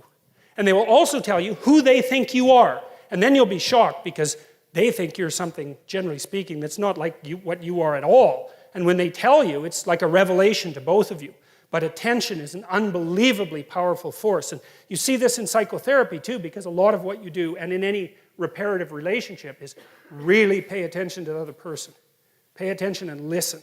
And you would not believe what people will tell you or reveal to you if you watch them as if you want to know, instead of watching them so that you'll have your prejudices reinforced. That's usually how people interact. It's like, I want to keep thinking about you the way I'm thinking about you, and so I'm going to filter out anything that disproves my theory. That's not what I'm talking about at all. It's like, I'm going to watch you and figure out what you're up to. Not in a rude way, none of that. I just want to see what's there. And that'll be good for you, probably, and also be good for me. And so, well, so that's the idea that, climbing up a hierarchy of authority can give you vision, and that vision can transcend the actual hierarchy. And I think that's also that's the metaphysical space that an artist occupies. Because artists really aren't in a hierarchy, they're outside of hierarchies. You've watched The Lion King, most of you? Yeah. That's Zazu, the little bird that's the eye of the king. That's the same thing there. So, and that's echoed in this idea as well. So well, that's some more ideas of hierarchies, same idea. This is, right, gold, silver, bronze. Why gold? Gold is the sun. Gold is pure, right? And so the idea is that the thing that's at the top of the hierarchy is incorruptible, because gold doesn't mix with anything else, right? It's this sort of metal that doesn't ever become corrupted. It's a noble metal. It doesn't become corrupted. And so it shines like the sun, and it's associated with what's ever at the top of the hierarchy. And the gold medal is a disc, like the sun, and it's awarded to those people who've occupied the top position and who are manifestations of the ideal. And here's I'll tell you a quick story. So imagine that you're watching an Olympic contest. I found this happens to me very often with gymnastics, because the gymnasts are so absolutely unbelievable, So you watch a gymnastic performance, and the person's out there bouncing around like, you can't even imagine doing it. They're so perfect at it. So you see this person, they're going through this routine, they're just absolutely spectacular and flawless at it. At the end they stop and everybody claps, and they're all excited to see what a human being can do, and that's why we're in the audience watching, because we want to see what a human being can do.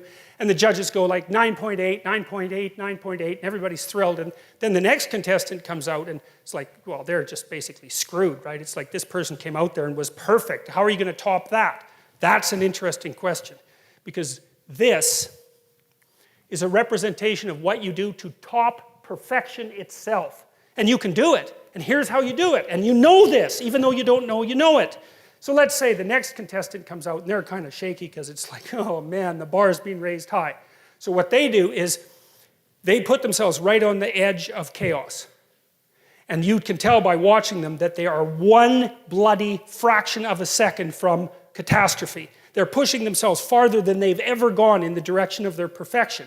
And everyone in the room is so tense they can hardly stand it, right? You can hear a pin drop, and that person is flipping around, and it's just right on the edge of catastrophe. And at the end they go like this, and there's that gesture of triumph that goes along with that. And everybody rises in one instant and just claps like mad. It's like, well, why? What are you doing?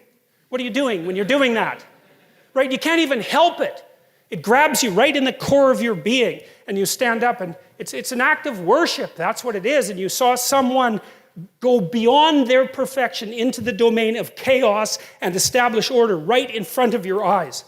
And you're so thrilled about that, you're happy to be alive, and everyone's celebrating it all at the same time. And it's an absolutely amazing thing. And that's sometimes that's what this represents, and sometimes that's what this represents. And that's what we're trying to get at, because that's at the pinnacle of the hierarchy, right? Not only are you doing what you should be doing, but you're doing it in a way that increases the probability that you'll do it better the next time you do it. And then you could say, here's another thing to think about along the same lines. And I know we haven't got to Adam and Eve yet. You tell your kids to play fair, right? You say, it's not whether or not you win, it's how you play the game. And you say that and you don't really know what you mean. You feel kind of stupid saying it even though you know it's true. And your kid looks at you like there's something wrong with you because he doesn't know what you're talking about either. But you know it's true. And so here's why it's true. Life isn't a game. It's a set of games. And the rule is, never sacrifice victory across the set of games for victory in one game. Right? And that's what it means to play properly. You want to play so that people keep inviting you to play, because that's how you win, right? You win by being invited to play the largest possible array of games. And the way you do that is by manifesting the fact that you can play in a reciprocal manner every time you play, even if there's victory at stake. And that's what makes you successful across time. And we all know that, and we even tell our kids that, but we don't know that we know it. And so we're not adapting ourselves to the game and victory in the game. We're adapting ourselves to the meta game and victory across the set of all possible games. And that's exactly what, as far as I can tell, that's exactly what this is aiming at too, that's the same idea, that there's a mode of being that transcends the particularities of the localized contest. That's the other way to think about it. And to act morally is not to win today's contest at the expense of the rest of possible contests. And again, I don't see that as something that's arbitrary. It's not relativistic. There's an absolute moral stance there, and everyone recognizes it. And I also think it's the key to success. And I would also say it's very much akin in a strange way. Like the person who is the master at being invited to play the largest possible number of games is also the same person. I haven't quite figured out the precise relationship between these two, is also the same person that goes out forthrightly to conquer the unknown before it presents itself as the enemy at the door. They're the same thing. Now, I haven't figured out why that is exactly, but I'll figure it out eventually, and when I do, I'll tell you, well, if you're interested. So, okay, so here's some other ideas of God as hierarchical authority figure. So strip the religious preconceptions off what you observe and just look at what you see. Well, look, there's primate looking upward at dominant figure. That's what you see there. Now, it's very interestingly symbolically represented because you have God the Father there with the cross. And I think what that means, as far as I can tell, is that there's a recognition there in the image that the person who's most dominant is the one has the most authority, is the one who's voluntarily accepted the suffering that's part of being. And that's what that picture represents. It's like the authority holds that and says, this is what you have to accept. And that transfixes the viewer because of the fact that it's true. And you think, well, is that true? Okay, well, think about it this way. Do you like brave people or do you like cowards? Well, that's pretty straightforward. And what's the ultimate act of bravery? It's to come to terms with the fact that you're mortal and limited and to live forthrightly regardless. Well, obviously, that's at the core of what's admirable. And why would we presume that that's not the case? We act as if that's the case. It's what everyone dreams and wishes that they could do. I mean, assuming that, you've dispensed with the idea that you're going to be immortal, I suppose that might be worth wishing for too, or perhaps not. Immortal is a very long time. But you certainly want this, and that image says, well, this is what you should be. And we've got that same opening into the sky going on in that image that I showed you before. It's like this is a transcendent truth that constantly remanifests itself across time and space. And Jung would say, it's built into your psyche, that image. Now, there are elements of it that are culturally constructed. It wouldn't necessarily have to be the cross, although the cross is a very old symbol. It's far older than its use in Christianity, and it's been used in many, many religious representations. But that echoes, the soul echoes with that. And then there's Moses up there on the mount receiving the law. And so we'll talk a lot more about that when we get to Exodus. But if we get to Exodus. So, well, look, where does it happen? Well, on a mountain. Well, that's a pyramid. That's up, right? That's up. It's up. It's up in the stratosphere. It's up in the sky where you look upward, okay? And then, so what's happening to Moses? Well, here's a bit of a clue, as far as I can tell.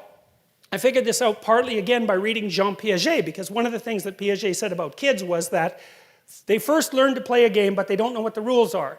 Meaning that if you have a bunch of kids together, they can play a game, but if you take one of the kids out of the game when they're young, say 6, and you say what are the rules, they can only sort of give you a representation. So you take 6-year-old 1 and he'll tell you some of the rules, and 6-year-old 2 will tell you different rules, and 6-year-old 3 will tell you different rules. But if you put them all together, they can play. So they have the knowledge embodied either individually or in the group. The knowledge is there to be extracted. Well, then they get a little older, they can extract the rules. And then they start to play by the rules. And then Piaget's last step was, well, it isn't just that kids play by the rules, it's that they learn that they can make the rules. And he thought about that as moral progression. First you can play, then you can play by the rules. Then you learn, maybe, because he didn't think everyone learned this, that you're actually the master of the rules. That doesn't mean the rules are arbitrary. but it means that you can be the generator of the rules, assuming that you know how to play the game. And he thought about that as a moral progression. And then I thought, well, that's exactly what happened to Moses in the story of Exodus, because Moses is out there leading all those Israelites around, and like, they don't have a law, they don't have a lawgiver, they have a tradition, and they're all like crabby because, well, they're in a desert. It's like, they were in a tyranny, but now they're in a desert. It's like, that's no improvement. So they're really getting pretty bitchy about it. And so they're worshiping false idols and having one catastrophe after another. And they get Moses to judge their conflicts. And so he does that for God only knows how long. Forever. Crabby Israelites come to Moses and bitch at him. It's like, well, he did this and she did that. And so then he has to figure out how to make peace. And he does that so long that one of his, I think it's his father-in-law, tells him he has to stop doing it because he's going to exhaust himself. Well, then you think, well, what's happening? Well, and I'm not assuming that this is like a literal historical story. I think, again, it's a condensation. Well, any group has a set of customs, just like a wolf pack does. And so then the customs are being manifest, and someone who's a genius is watching and thinking, okay, well, what's the rule in this situation? What's the rule in this situation? What's the rule in this situation? And then in his imagination, the rules turn into a hierarchy, and then he goes up on the mountain and he goes bang, and he thinks, oh my God, here's the rules that we've been living by all this time. And that's the revelation of the commandments. Well, and you think, well, how else could it be? You think the rules came first and obeying them came second? It's like, no, the rules come first. Sorry, the actions come first. The obeying them comes first. And then you figure out what everybody's up to, and you say, hey, look, this is what you've been up to all along. And everybody goes, oh, yeah, that seems to make sense. And if it didn't, who would follow them? No one was going to follow them if they don't match what's already there. You just think about that as unjust. And so that's portrayed here as a cataclysmic human event. It's like, oh my God, we've been chimpanzees. We've been in this hierarchy of authority for so long. We have no idea what we're doing. And all of a sudden, poof, it burst into revelatory consciousness. And we could say, here is the law. And you say, well, is it given by God? Well, hey, it depends on what you mean by God. We could start with that presupposition, but it's not like it just came out of nowhere. It took and this is something else Nietzsche observed so interestingly. And he said, you know, that a moral revelation was the consequence of a tremendously long process of initial construction and then formulation. Thousands and thousands and thousands and thousands of years of custom, of building custom, before you get the revelation of the articulated law. And that's a description of the pattern that works. And let's say, well, what's the pattern that works? It's the game that you can play with everybody else day after day with no degeneration. And that's another thing Piaget figured out that's so brilliant, and that's his idea of the equilibrated state. It's an extension of Immanuel Kant's idea about the universal maxim, right? Act in a way so that each action could become a universal rule. That was Kant's fundamental moral maxim, and Piaget put a twist on that. He said, no, that's not exactly it. It's act in such a way that it works for you now and next week and next month and next year and 10 years from now. And so that while it's working for you, it's also working for the people around you and for the broader society. And that's the equilibrated state. And you could think about that as an intimation of the kingdom of the city of God on earth. It's something like that. And it's based on this idea that a morality has to be iterable. And you know, there's been lots of simulations online already, artificial intelligence simulations of trading games, right? I mean, the people who've been studying the emergence of moral behavior, say in artificial intelligence systems, have already cottoned on to the idea that one of the crucial elements to the analysis of morality is iterability. You can't play a degenerating game because it degenerates. Like, obviously, you want to play a game that at least remains stable across time. And God, if you could really get your act together, maybe it would slowly get better. And of course, that's what you'd hope for your family, right? That's what you're always trying to do, unless you're completely hell-bent on revenge and destruction. It's like, is there a way that we can continue to play together that will make playing together even better the next day? That's what you're up to. And, well, I don't see anything arbitrary about that. And part of it, and this is also why I think that bloody postmodernists are so incorrect, because you know, they say something like, there's an infinite number of interpretations of the world, and that's actually true. But then they make a mistake, and they say, well, no interpretation is to be privileged over any other interpretation. It's like, wrong, wrong. That's where things go seriously off the rails, because the interpretation has to be, and this is the Piagetian objection, is like, if you and I are going to play a game, rule 1 is we both have to want to play. Rule 2 is other people are going to let us play. Rule 3 is we should be able to play it across a pretty long period of time without it degenerating. And maybe rule 4 is, while we're playing, the world shouldn't kill us. It's like there are not very many games, like you don't send your kids out to play on the superhighway, right? So they're not playing hockey on the superhighway because the world kills them. And so there's an infinite number of interpretations, but there is not an infinite number of solutions. And the solutions are constrained by the fact of the world and our suffering in the world, and then also constrained by the fact that we constrain each other.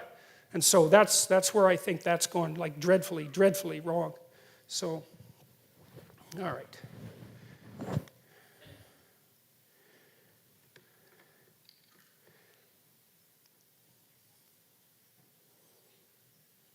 It's really fun to look at these old pictures once you kind of know what they mean.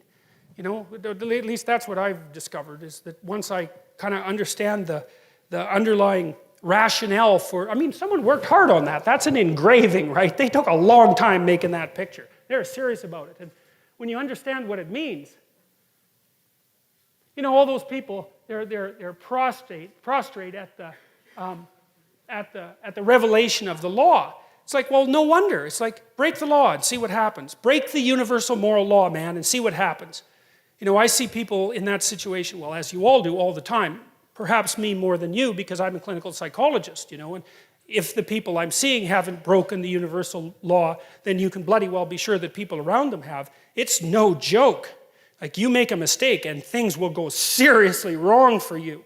And so it's no wonder that you'd be terrified at the revelation of the structure that governs our being. One of the things that's so remarkable about the Old Testament, this is another thing Nietzsche commented on. He was a real admirer of the Old Testament, not so much of the New Testament. He thought it was a sin for Europe to have glued the New Testament onto the Old Testament, because he thought the Old Testament was a really accurate representation of the phenomenology of being. It's like, stay awake, speak properly, be honest, or watch the hell out, because things will come your way that you just do not want to see at all. And it might not just be you, it might be everyone you know and everything about your culture that is demolished for generation after generation. It's like, stay awake and be careful. And I think that people only don't believe that when they're being hubristic. And I think that most people know that deep in their hearts. You know, when you get high on your horse, that happens fairly often. If you have any sense, you think, geez, I better be careful and tap myself down a fair bit, because if I get too puffed up, man, something's going to come along and take me out at the knees.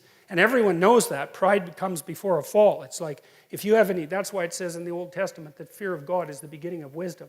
It's like, I've never, in all my years as a clinical psychologist, and this is something that really does terrify me, I have never seen anyone ever get away with anything at all, even once. You know, there's that old idea that God has a book, you know, and keeps track of everything in heaven. It's like, okay, you know, maybe it's not a book. Fine. But that is a really useful thing to think about, because, well, and maybe you disagree. Maybe you think people get away with things all the time. I tell you, I've never seen it. What I see instead is that thing happens, right? Someone twists the fabric of reality. And they do it successfully because it doesn't snap back at them that moment. And then like 2 years later, something unravels.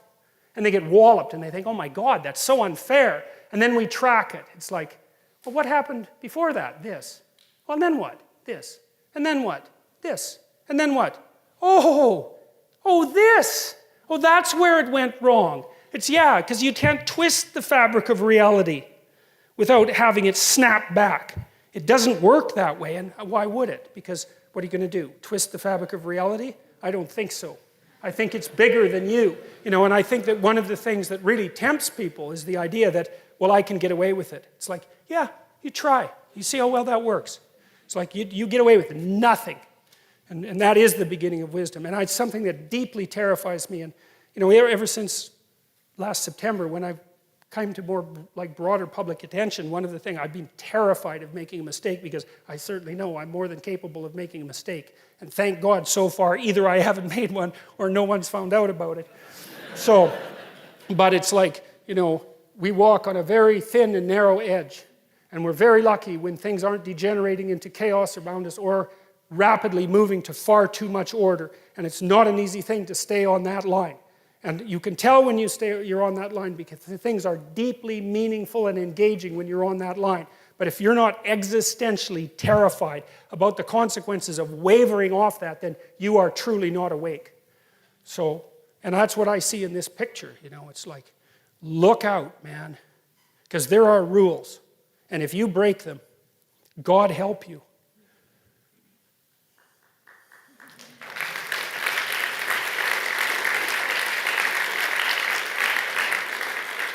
So one of the things that seems to me the case with regard, and I mentioned this in the question period a bit last time, is that one of the things that seems to be actually one of the advantages to gluing the New Testament onto the Old Testament is the idea of a transformation in morality that is analogous to the Piagetian idea that after you learn to play by the rules, you can learn to make the rules, because I think that's actually what happens to some degree in the transition between the Old Testament and the New Testament. Because in the Old Testament, most morality is prohibition. Here are things you shouldn't do. It's like, fair enough. And that's a lot of what you do with your kids. Don't do this, don't do this, don't. Especially when they're happy, you're always going around telling them to stop being so happy because all they're doing is causing trouble. It's quite painful if you're a parent and you notice that. But the first morality is prohibition, right? Control yourself so that you don't cause too much trouble. And then maybe if you get that down and you're good at it, then the next thing is, well, once you're disciplined, then you can start working towards something that's a positive good. And that's the transformation that seems to me to be fundamentally characteristic of the juxtaposition of the New Testament onto the Old Testament. But in these images, it's still something like serve tradition, serve the Father, psychologically speaking. Support the tradition, because you live on it. There, in the old Mesopotamian story, the Enuma Elish, which you can read about if you're interested in, the original gods, who are really badly behaved, they're like 2-year-olds. In fact, they're a lot like 2-year-olds. They kill the primordial god, Apsu, who's the patriarchal god. They kill him and try to live on his corpse. Well, that's what we all do, right? Because we live on the corpse of our ancestors. You could say we live on the corpse of our culture. It's dead. And that's not a great place to live, so you have to keep revivifying it so the damn thing, stays active and awake. You stay on the corpse for too long, and then the devil or the demon of chaos comes back, and that's what happens in the Mesopotamian story. It's like, don't be thinking that you can stay on the corpse of your ancestors for too long without contributing to the revivification of the system.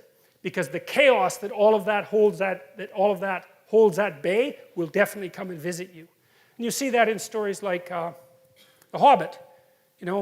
Hobbits, they're nice, they like to eat, they're kind of fat, they're short, they're not very bright, they're hubristic. They have no idea what's out there in the broader world. They're protected, if you remember, by the Striders, who are the sons of great kings, who look like tramps. They have nothing but contempt for them. They patrol the borders and keep the bloody hobbits safe. But out there in the periphery, all hell is brewing and chaos is generating and forming. And that's an archetypal story, and that's why people like that story so much. Because that's exactly right. Like, we're the hobbits, and we are protected from chaos by the spirits of our dead ancestors. And we're too damn stupid to know it. And we think, oh, well, we don't need them anymore. And that, to me, that's postmodernism. That's what the bloody universities are doing with the humanities. It's absolutely appalling. And we will pay for it. So, unless we wake up, and hopefully we'll wake up, because that would be better than paying for it, even though being awake is rather painful. So then I had this vision one time, and I kind of portrayed it in this image of what the world was like. And I thought, well, it's not a pyramid. It's not a single hierarchy of authority. That's not what it is. It's an array of hierarchies of authority. So you imagine this sort of infinite plane. And in the infinite plane, there's nothing but pyramids. And inside the pyramids, there are strata of people everywhere, far as you can look. Some of the pyramids are tall. Some of them are short. They overlap. It's endless. The plane is endless. And those are all the positions to which you could rise. And everybody's inside the pyramid, sort of crammed up, trying to move towards the top. And then there's the possibility of sailing across over top of all of them and seeing how the structure itself works. And that's the eye that floats above the pyramid and that sees the structure itself. And the highest order of being is not to be at the top of the pyramid. It's to use the discipline that you attain by striving towards the top of the pyramid to release yourself from the pyramid and move one step up. And I think that's one of the things that's instantiated in the idea of for example, of the Holy Ghost. So, and I think that's akin to that. That's Sisyphus. And Nietzsche said of Sisyphus, if I remember correctly, that one has to imagine him happy. Well, if there's a rock at the bottom of the hill, then you might as well push it up the hill. And if it rolls back down, well, then you've got something else to do, don't you? You can push the damn rock back up the hill. And there's no shortage of rocks to push up the hill. And that's what we're built for anyways. And so let's go out and push some damn boulders up the hill. And then maybe we could have enough self-confidence and enough respect for ourselves that we wouldn't have to turn to hatred and revenge and try to take everything down, because I think that's the alternative. So he's not weak. That's one thing you can say about him. The same idea represented there, right? That's Atlas, who voluntarily takes the world on his shoulders. It's like the idea of Christ taking the sins of the world on his shoulders. It's exactly the same notion, which is the notion that you should be able to recognize in yourself all the horror of humanity and take responsibility for it, because that's what that means. And the thing that's so interesting about that is that if you can recognize in yourself all the horror of humanity, you will instantly have a hell of a lot more respect for yourself than you did before you did that. Because there's some real utility in knowing that you're a monster. Now, and just because you're a monster doesn't mean you have to be a monster, but it's really useful to know that you are one. So, one of the things that Jung knew, and this is something that I find so amazing about his writings, and I think something that really distinguishes him, for example, from Joseph Campbell, who talked about following your bliss, is like Jung said very clearly that the first step to enlightenment is the encounter with the shadow. And what he meant by that was, everything horrible that human beings have done was done by human beings, and you're one of them. And so if you don't understand that, and to understand that really means to know how it was that you could have done it, and that's a shattering thing. To try to imagine that, to try to imagine yourself as someone who's engaged in medieval torture, to see how you could in fact do that. You're never the same after you learn that. But being never the same after learning that is unbelievably useful, because when you understand that that's what you're like, then you're a whole different creature. And I don't think, and this is something I did learn from Jung, is that you cannot be a good person until you know how much evil you contain within you. It is not possible. And it's partly because you just don't have any potency. Like, if you're just naive, if you're just nice, if you'd never hurt anyone, you'd never hurt a fly, you don't have the capability for any of that, why would anyone ever take you seriously? You're a domestic animal at best, and a rather contemptible one at that. And it's a very strange thing, because you wouldn't think that the revelation of the capacity for evil is a precondition for the realization of good. But I believe, first of all, why would you be serious enough to even attempt to pursue the good unless you had some sense of what the consequence was of not doing it? You have to be serious about these sorts of things. It's not the game of a child, right? It's the game of a fully developed adult. And I learned this in part when I had little kids. I wrote a chapter from my new book called Never Let Your Children Do Anything That Makes You Dislike Them. And why was that? And I wrote that after I knew I was a monster. And I thought, I'm going to make sure I like my kids. I'm going to make sure they behave around me so that I like them. Because I'm way bigger than them. And I'm way more cruel than they are. And I've got tricks up my sleeve that they cannot even possibly imagine. And if they irritate me, I will absolutely take it out on them. And if you don't think that you're the sort of person that would do that, then you are the sort of person who is doing it.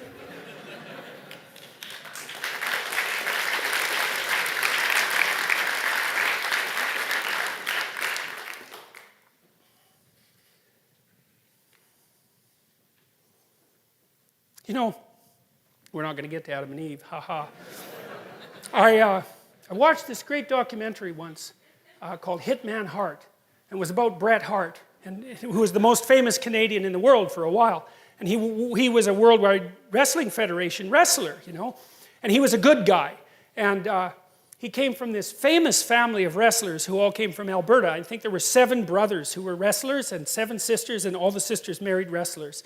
And they were all children of Stu Hart, who was a wrestling impresario like 40 years ago. And it was it was such a cool documentary because I was always wondering, why in the world do people watch wrestling and believe it, believe it. Do you believe movies when you go watch them? It's like, that's a hard question to answer. Well, you're there, you do. And so if you're watching wrestling and you're a wrestling fan, do you believe it? Well, it isn't a matter of belief, it's a matter of being engaged in a drama. And there are different levels of drama, right? So let's say Worldwide Wrestling Federation drama is not the most sophisticated form of drama. Okay, but I'm not being a smart aleck when I'm saying that. There's drama of different sophistication for different people. And that's also why religious truths exist at multiple levels simultaneously, right? There's got to be something in it for everyone. And that's a hard belief system. That's a hard system to put together. Something for the unbelievably sophisticated and something for the common person. Okay, so we have wrestling, and Bret Hart was a good guy, and he fell into the archetype of being a good guy, and that's partly what the story's about. It was a bit too much for him. But one of the things that he laid out so carefully was because he figured that 120 million people knew him, something like that. And that everywhere he went, he was treated like a hero. And he found that quite a burden, as you can imagine if you think about it. But he portrayed what was happening in the wrestling ring as classic good against evil, but not conceptualized and discussed, right? Embodied, fought out, acted out, like Thor and the Hulk, except like right in front of you. And so, well, that's exactly this sort of thing. I mean, we could consider hockey more sophisticated than wrestling, perhaps. And as I said, I'm not being a critic of these. I'm not being critically minded about these things. I understand their purpose, and I would highly recommend that documentary. It's a brilliant documentary. But it's the same thing. It's a silver cup, right? It's like, there's the hero of the team. That's the hero of the teams. Here's something cool. If you're the fan of the Toronto Blue Jays, or the Toronto Maple Leafs, of course this hardly ever happens to you if you're the fan of the Toronto Maple Leafs, because they always lose. But if you're watching a game and your team wins, and we take your testosterone levels, then they went up. And if you watch the Toronto Maple Leafs and they lost and you're a fan, then your testosterone levels go down. So that's pretty damn funny. I mean, really, don't you see how deeply instantiated this is in people? I mean, it bloody well alters your biochemistry, like your testosterone levels. It's all, no, my team lost. It's like there'll be nothing in it for the wife tonight. So.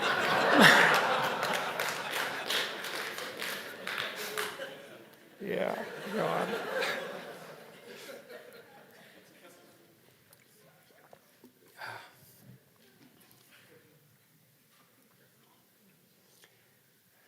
Well, this is the cosmos, I think, from the phenomenological perspective. And one of the things that has come to my realization is that this is real. This is real. It's not a metaphor. It's way deeper than a metaphor.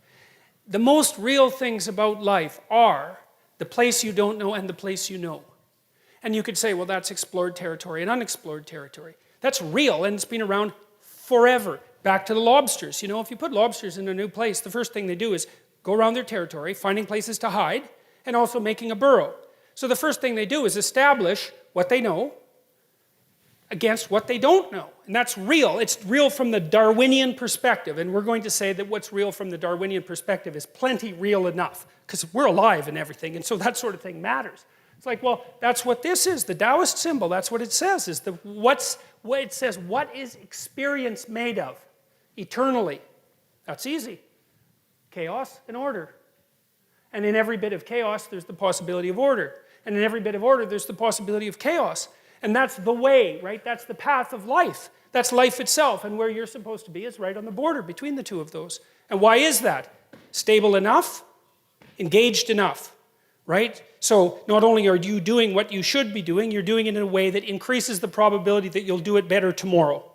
And you can tell when you're doing that because you're engaged. You're in the right time and place. And your neurology tells you that. That's what meaning is. That's what transcendent meaning is. And that's so cool because I also think that is the antidote to existential suffering. The antidote to existential suffering is to be at the right place at the right time. And you want to get technical about it. Okay, anxiety and pain. That's the reality of existential suffering. Okay, so let's say you're in the right place at the right time. What happens to you biochemically? Dopaminergic activation. What does that do? Suppresses anxiety, and it's analgesic. Now, it's more than that because it also produces positive emotion and the desire to move forward, and it underlies creativity. And so not only do you get the positive engagement from a neurochemical perspective, you get the analgesia and you get the and you get the reduction of anxiety. So it's not hypothetical. And it is the case that the dopaminergic systems, those are the exploratory systems, unbelievably ancient and archaic, are activated when you're optimally positioned to be incorporating new information, which is what human beings do, because we're information foragers. And so we want to be secure, but building on our security at the same time. And then we want to do it for ourselves, we want to do it for other people, we want to do it for our families, we want to do it for broader society. We want to bring the whole world together in alignment to do that, and that's meaningful. And God only knows what we could do about the suffering of the world if we did that. You know, we have no idea what we could do if we started doing things properly. And maybe so many of the things that dismay us about life, we could stop. I mean, we stopped a lot of them in the last 100 years. You know, things are a lot better than they were 100 years ago. Obviously, they're not perfect. But 100 years ago, 120 years ago, man, you know, the average person in the Western world lived on less than $1 a day in today's dollars. It's like, you just try that for a week and see how much fun that is. So, the Taoists, well, what is this? Well, this is the pre-cosmogonic chaos out of which the Word of God extracted habitable order at the beginning of time. It's the same thing. It's the same thing. And that chaos, we'll talk a bit more about that later, I guess, because it's a very complicated thing to describe. But it's certainly the thing that when you encounter, the chaos is what you encounter when the Twin Towers fall. Right? You remember what that was like, right? So it was September 10th. Well, that was the world. Everyone knew what the world was like. And then it was September 11th, and everyone walked around dazed for 3 days because the buildings fell. But so what? You can see a building fall. You can understand what happens when a building falls. So then what's going on with the being dazed? Well, it's the chaos that underlies our habitable order manifested itself when those buildings collapsed. It was a brilliant act of terrorism. And everyone was frozen and curious because that's how we react to that sort of thing. It's like the shark. You know, remember that famous movie poster for Jaws with the woman swimming on the top of the water and that terrible Leviathan shark underneath coming up to take her out. Well, that's life, man. That's the world. And now and then you see that. And when something falls like the Twin Towers fall, you remember that the ocean below you, the abyss, right, the primordial abyss, that bloody thing is deep. And you're fragile. And that happens when someone betrays you, and it happens to you when your dreams fall apart. You encounter that chaos again from which the world is extracted, and then you're called upon to act out attention and the word in order to bring the world back into order. And none of that is superstitious. None of that is superstitious. None of that's even metaphorical. It's real. It's more real than anything else. And I think the reason for that in part is that it's been this way forever. Right? As long as there's been life, this has been the rule of life. And that's the cosmos, that's reality, that's what we inhabit.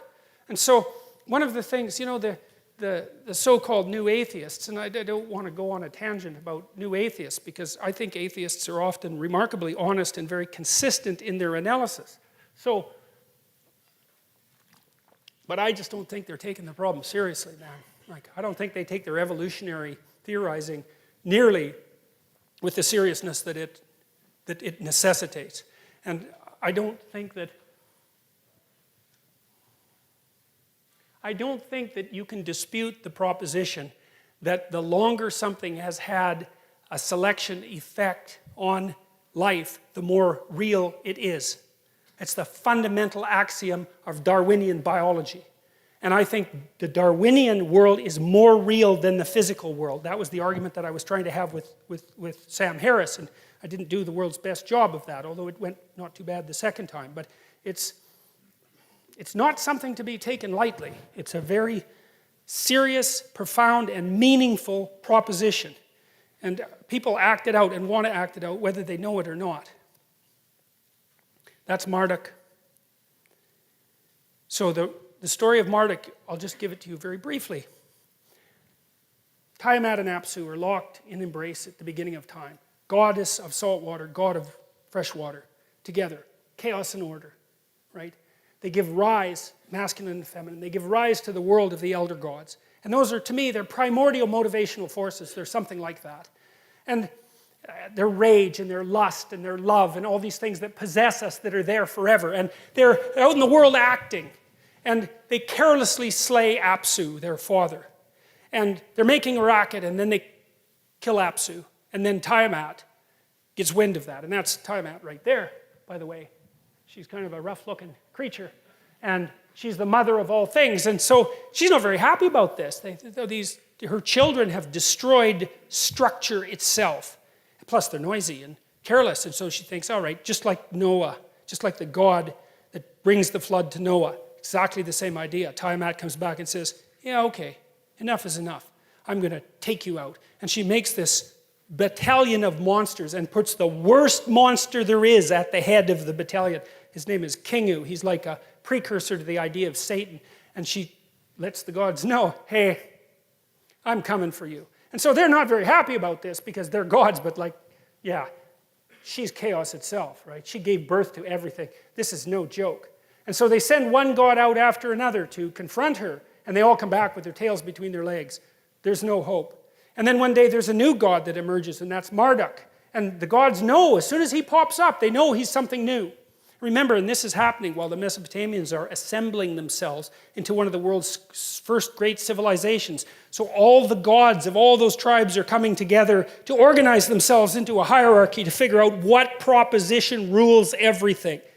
And so Marduk is elected by all the gods, and he says, look, I'll go out there and I'll take on Tiamat, but here's the rule. From here on, you follow me. I determine destiny. I'm the top god. I'm the thing at the top of the hierarchy.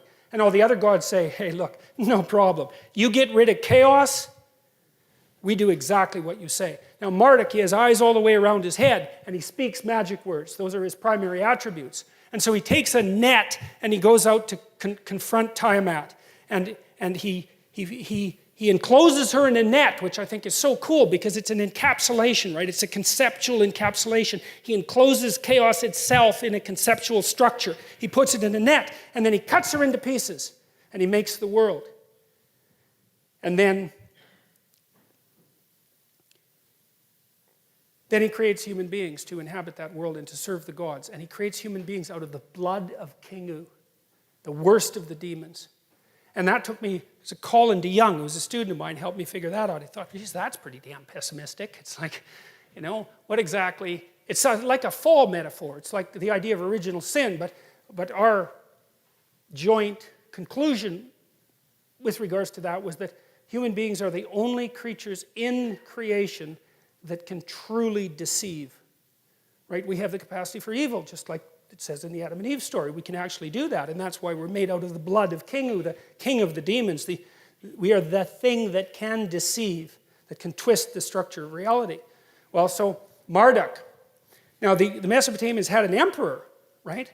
And the emperor was the avatar of Marduk. That's what made him emperor. He was only an emperor if he was going to be Marduk. He had to be a good Marduk, which meant he had to confront Tiamat, chaos, and cut her up and make order out of her pieces. And what the Mesopotamians used to do at the New Year's celebration, they'd go outside their walled city, and that's explored territory versus unexplored territory. They'd go outside their walled city into chaos, and they'd bring all the statues that represented the gods, and they'd act this out.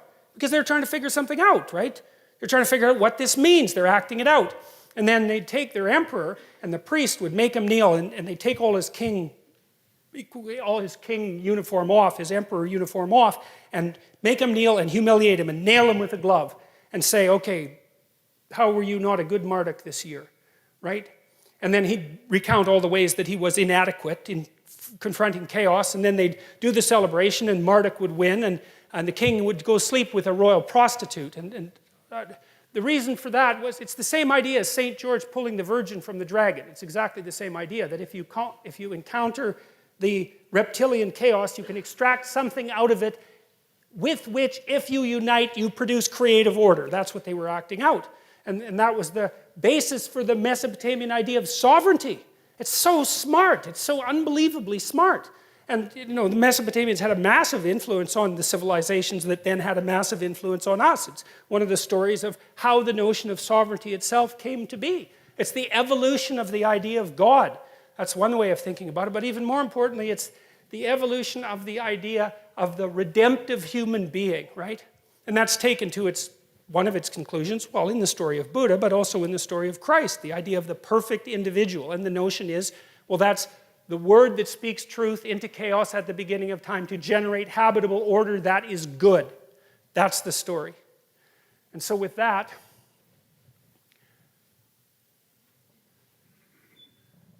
let's see. I'll just show you these pictures because they're so interesting. Once you know what they mean, they're so cool. That's a symbol of infinity. That's Hercules and the Hydra. Well, what's life like? You cut off one head. What happens? 7 more grow, right? Well, what do? Run home? Well, no, that's not what you do. This is what you do. You fight it. It's the chaos that generates partial chaos. It's the ultimate chaos that generates partial chaos. But that chaos also is what revivifies life, because otherwise it would just be static.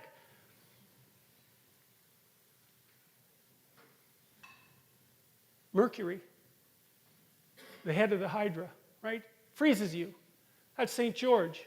He's doing it peacefully, which is so interesting, right? He's got a beatific look on his face in that particular representation.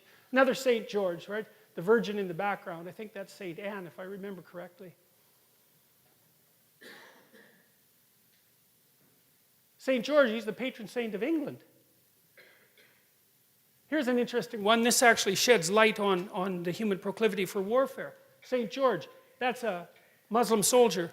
It's really easy to transform the enemy into the dragon, right? Because the enemy is often the predator, and we do that instantaneously, right? Without a second thought. And so then we can go to war morally, because why not take out the snakes? Well, the problem is, where are the snakes? Well, maybe they're outside, and maybe they're not. Maybe they're in this room, and even worse, maybe they're in you. And that's wisdom, when you know that they're in you. And why wouldn't she be happy about that? Especially if she had a child, right? Seriously.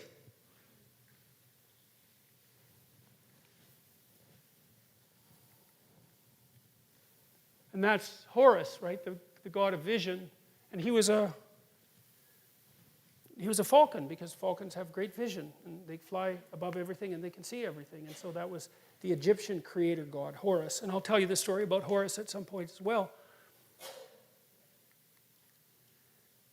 Now, here's some pictures that demonstrate what I had described as the emergence of, let's say, the meta-hero out of the hero. So there's the person you admire, and then there's the set of people that you admire, and then there's the meta set of admirable people and the extraction of that ideal. As far as I can tell, that's just what's portrayed in these images.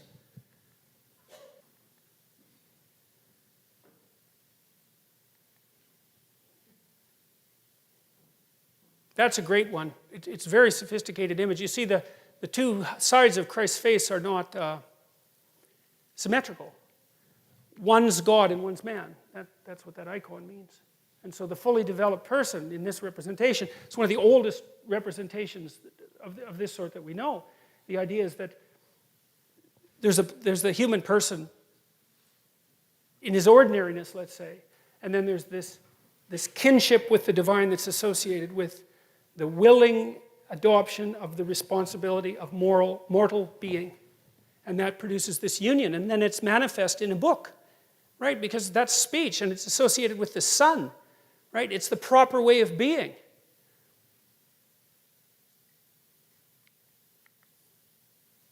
And that's a perfect example, I think, of the emergence of the archetype out of the multitude. That's what it looks like to me.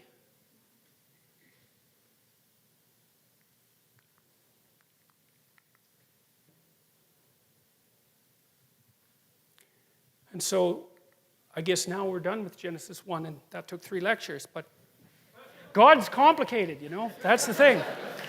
So,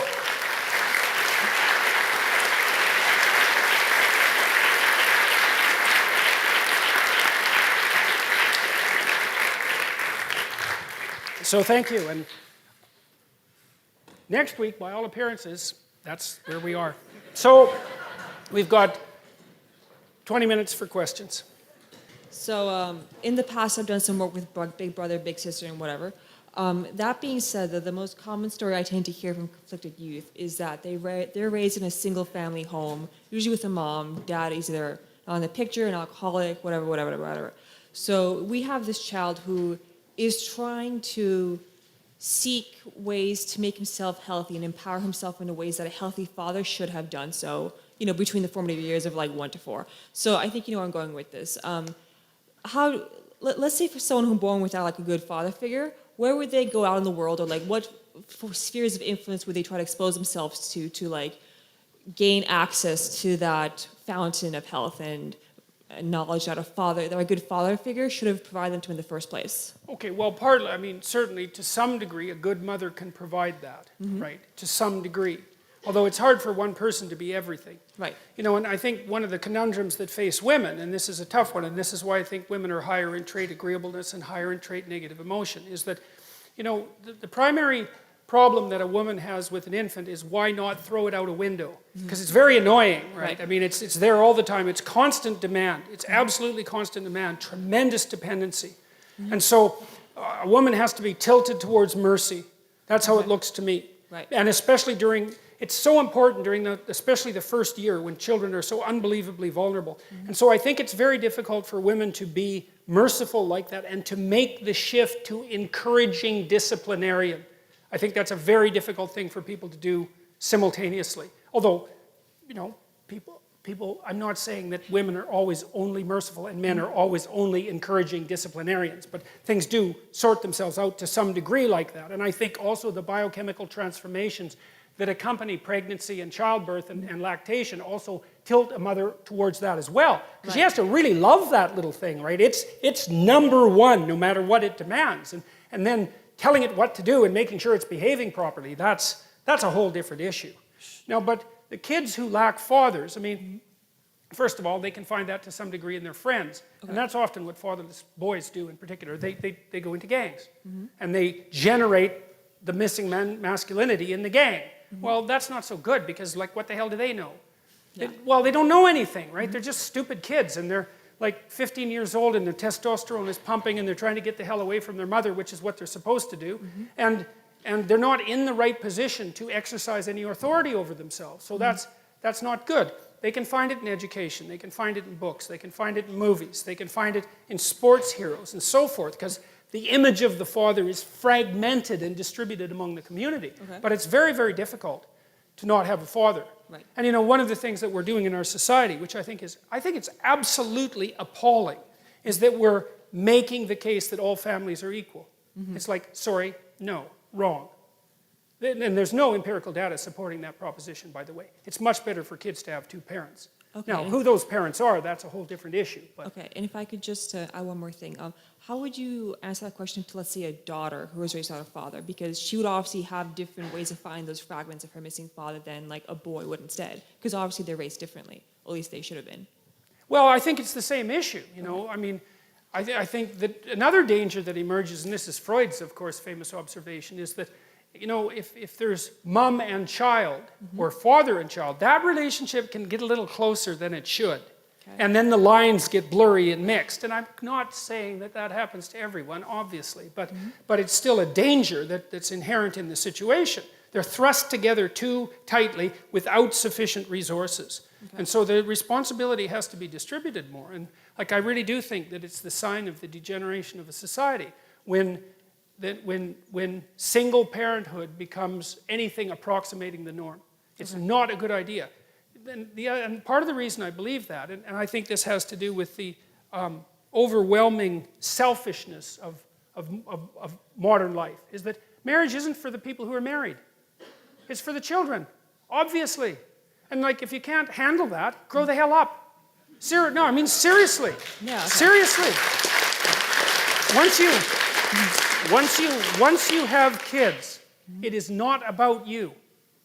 Period. Now, that doesn't mean it isn't about you at all. But that just seems so self-evident to me. I can't believe that anybody would even question it. Oh, it's been questioned. Oh, quite a bit. yes. It's Well, I'm horrible. certainly aware of that. Yes, it's questioned. It's almost illegal to question it now.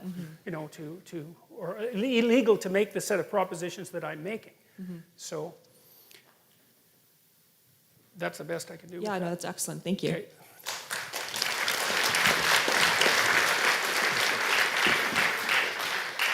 This question is going in part to the first half of your lecture, but it's also something that's been on my mind listening to your lectures over the past few months. And that's when we talk about the psychological truth or significance of the Bible, to what extent does that psychological truth have to be embodied in specific historical events or people?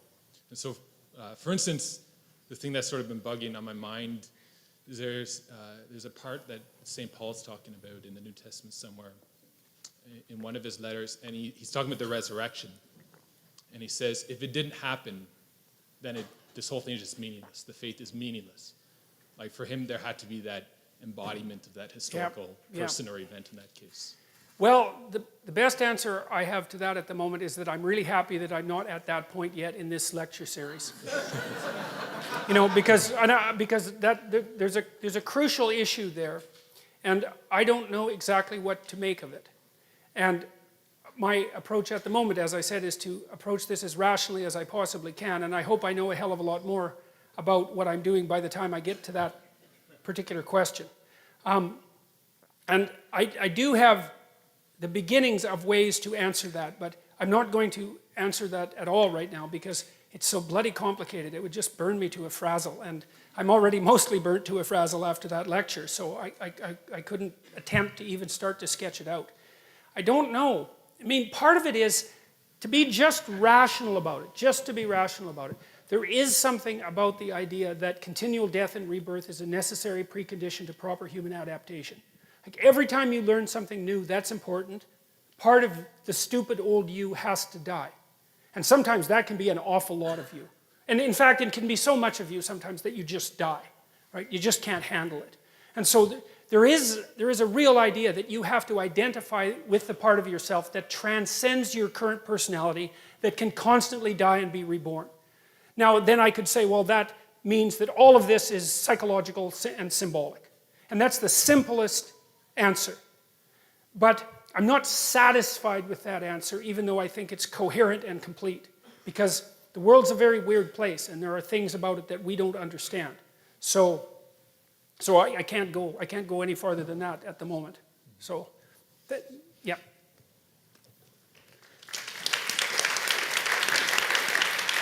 Hi, Dr. Peterson. I just recently watched one of your videos of you debating with transgendered protesters at U of T free speech rally in October. And one of the comments one of the protesters said to you, which was in particularly very chilling, was, why do you have the right to determine whether an individual is worthy of you using their pronouns? The scary thing to me is how common this type of view is among radical left-wing protesters on university campuses who feel they have the right to tell other people what they can think, what words they can use, and what speakers they can or cannot listen to. The even scarier part is that our government is creating legislation to back up their ideologies, which is evident through Bill C-16, M-103, and Bill 89. So my question is, what do you think the end game is in all of this? Because it seems every year... We're in the process of finding that out. You know, and I'm sorry. Okay. Yeah. We're in the process of finding that out. I think the end game that underlies all of that, in my estimation, is best summed up by Jacques Derrida's criticism of Western civilization. It's phallogocentric. Now, we've already talked about what the logos means, right? And so for Derrida, that was a sign of its utter, what would you call it? The utterly despicable, dominant nature of Western culture. Well, that's what animates the postmodernists. Now, they may not know that because an ideology gets fragmented across its adherents, and then it only acts as the coherent ideology when all those adherents come together in a mob. And then you see the animating spirit. So I think that there's a battle going on that's a battle exactly at the level that Derrida described, and that's a theological battle with a philosophical, with a philosophical implications, and out of those philosophical implications come political implications. But it's not primarily political, and it's not primarily philosophical. It's deeper than that. And the postmodernists are out, their criticism was designed to be fundamental. And it also emerged out of Marxism. And let's not forget that the Marxist criticism was not only fundamental, but just about resulted in the nuclear annihilation of the world. These are not trivial issues. And we're back in the same insane boat. And so, what do I think should be done about that? Well, I've thought about that way before any of this happened. And I think that what we should do about it is we should tell the truth. Because there isn't anything more powerful than that. And that's the right theological answer. Because the spoken truth brings good into being. Well, that's the phallogocentric idea. And I'm trying to revisit that to explain to people what it means and to see if they think that's a good idea. I mean, that's what we have to figure out. Is that an idea worth adhering to or not? The alternative is See, for the postmodernists, the world is that landscape of pyramids that I described. But there's no transcendent vision that's over above that. And all of those pyramids are equally valid, and it's a war of everyone against everyone. It's like the nightmare of Hobbes, Thomas Hobbes, except that it's not individuals, it's groups. And everyone's a group. You're a group. You're whatever your group is. It's like, that's death, as far as I'm concerned. It's utterly reprehensible. And we better sort it out, because if we don't sort it out, we are bloody well going to pay for it. So. Thank you.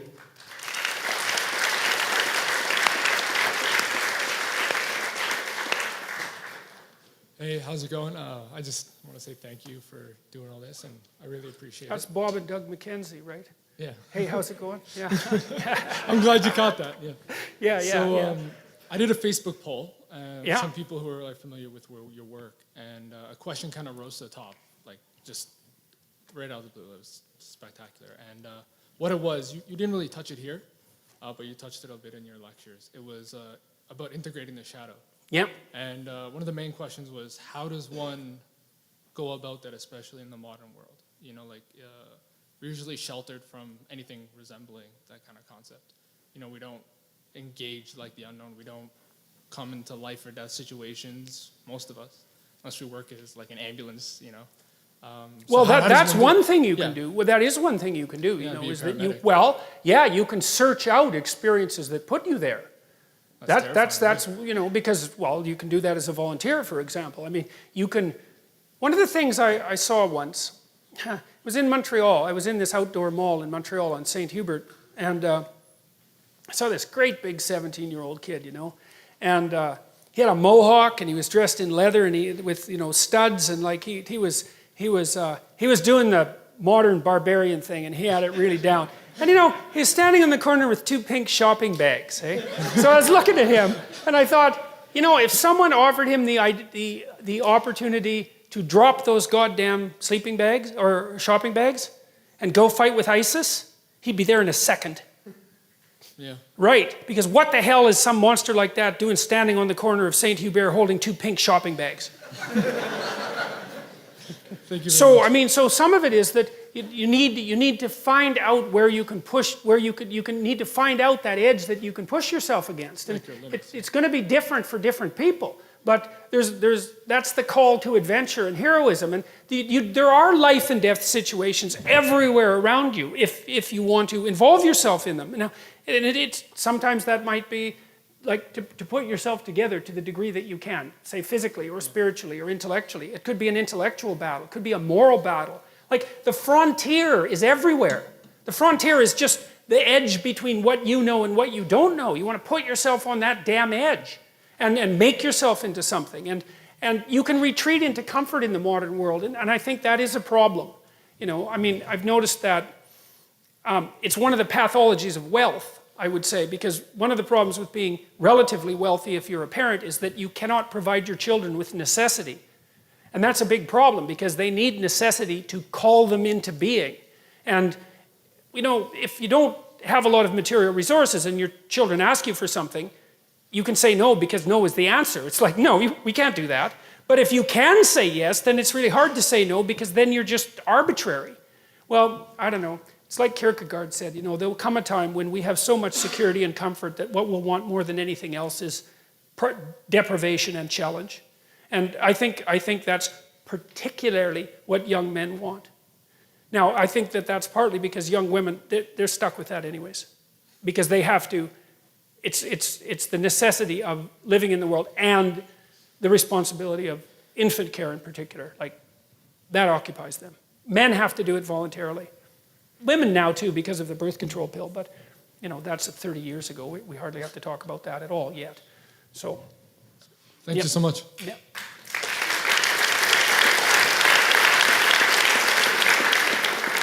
Hi, Dr. Peterson. So I'm actually a Coptic Orthodox and Egyptian, so I found your talk today incredibly interesting. I've also taken a deep interest in the early church fathers, and as you were talking about hierarchies, I hearken back to St. Athanasius and the idea of theosis that you brought up last time, that God became man so that man can become like God. So I was thinking about this in terms of the hierarchies, and is that an example of how the top of the pyramid, the hierarchy, sort of gets inverted or descends to the bottom and brings it up and to the top, and that's sort of an attraction of Christianity that's sort of made Christianity such a powerful idea? What are your thoughts on that? Oh, well, it's certainly one of the, it's certainly one of the things that made not just Christianity a powerful idea, because one of the things that happened, this was called the democratization of Osiris, if I remember correctly. And like what happened, see if I can answer this question using this approach for a sec. Is that going to work?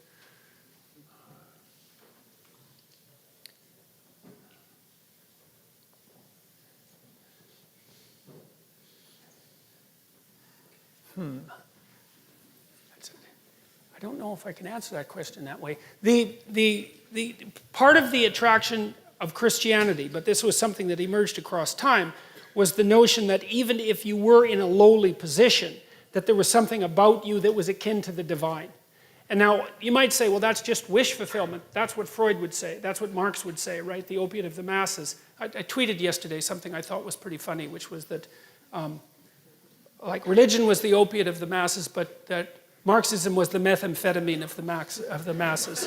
So I think the attraction was that it allowed people to recognize their intrinsic dignity. And one of the things I've been thinking about is the juxtaposition between Genesis 1 and Genesis 2, because what happens in Genesis 2 is that human beings collapse and fall, right? And then we're these fallen creatures that know evil.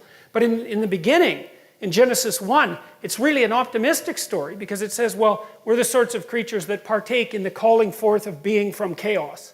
And that's in our essential nature. And to some degree, if you juxtapose both of those, it's as if that's the entire biblical story rammed together in the first two chapters, which is partly why we're taking so long to get through this, by the way, is that to return to Genesis 1 is the antidote to Genesis 2. It's like to continue to act out the doctrine that you're made in God's image. And that means that you're capable of speaking good being into existence through truth. And that's also the antidote to the fall, which I think is actually the fundamental narrative message of the entire biblical structure. And I also think of Western civilization, for that matter. So there's a nobility, and this is also why I think Nietzsche was fundamentally wrong in his criticism of Christianity, because he thought about it as slave morality. You know, the vengeance of the bottom against the top.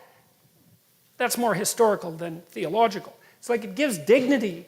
It illuminates the dignity of the human being. And it requires responsibility. So it's not just wish fulfillment. It's not Freudian wish fulfillment. The Freudian theory, which I thought about a lot, is not tenable in my estimation. It also doesn't account for the existence of hell. Because if it's only wish fulfillment, why bother with hell? I mean, it's a lot more, if you're really going to just fulfill a wish, it's like everybody gets to go to heaven no matter what they do. You don't have hell, which was, of course, something absolutely terrifying to medieval Christians, and to plenty of people now, for that matter. So it's the nobility, it's the idea of the nobility that I think is deeply attractive to people. And That's all there is. I mean, what you have to fight against your worm-like, fragile, mortal existence is the possibility of transcending that with nobility of speech and act. That's what you have. And who can hear that without feeling ennobled by that? Now, you might say, well, you might shudder and say, well, I can't bear the responsibility. It's like, well, fair enough, man. You know, I mean, that's a reasonable criticism, but the consequence of not bearing the responsibility is, that's hell, really. So. Thank you.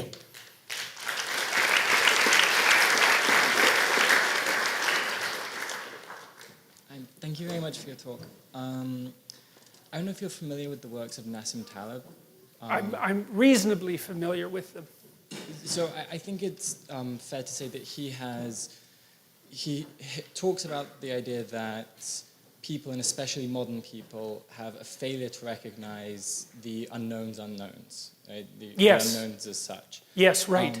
That's a good way of thinking about it. Can you move the mic up a bit so that people can hear you a little better?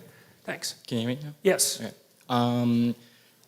Well, I was wondering, do you think that failure might be in some way related to the way that modern people fail to relate to the idea of God?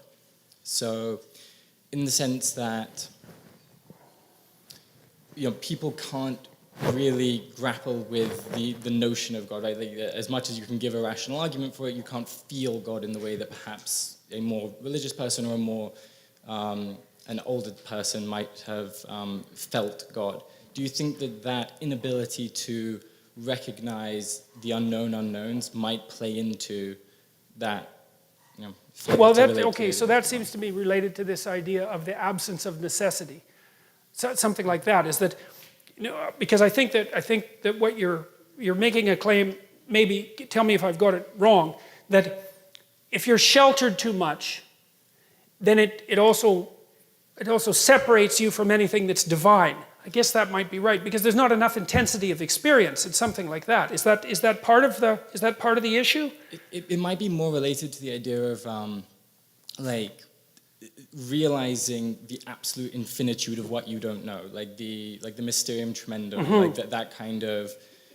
If you believe that through statistical analysis you can get everything under control, and you genuinely believe that at some point you'll get it all under, Yeah. wraps, Okay. Well, well, that's also, I think, part of the danger of rationality that the Catholics have been implicitly warning against forever, is that the rational mind tends to fall in love with its own productions and then to worship them as absolutes, which is, I think, what Milton was trying to represent by his satanic figure in Paradise Lost. I think of that as like a prophetic precursor to the emergence of totalitarian states in the modern world.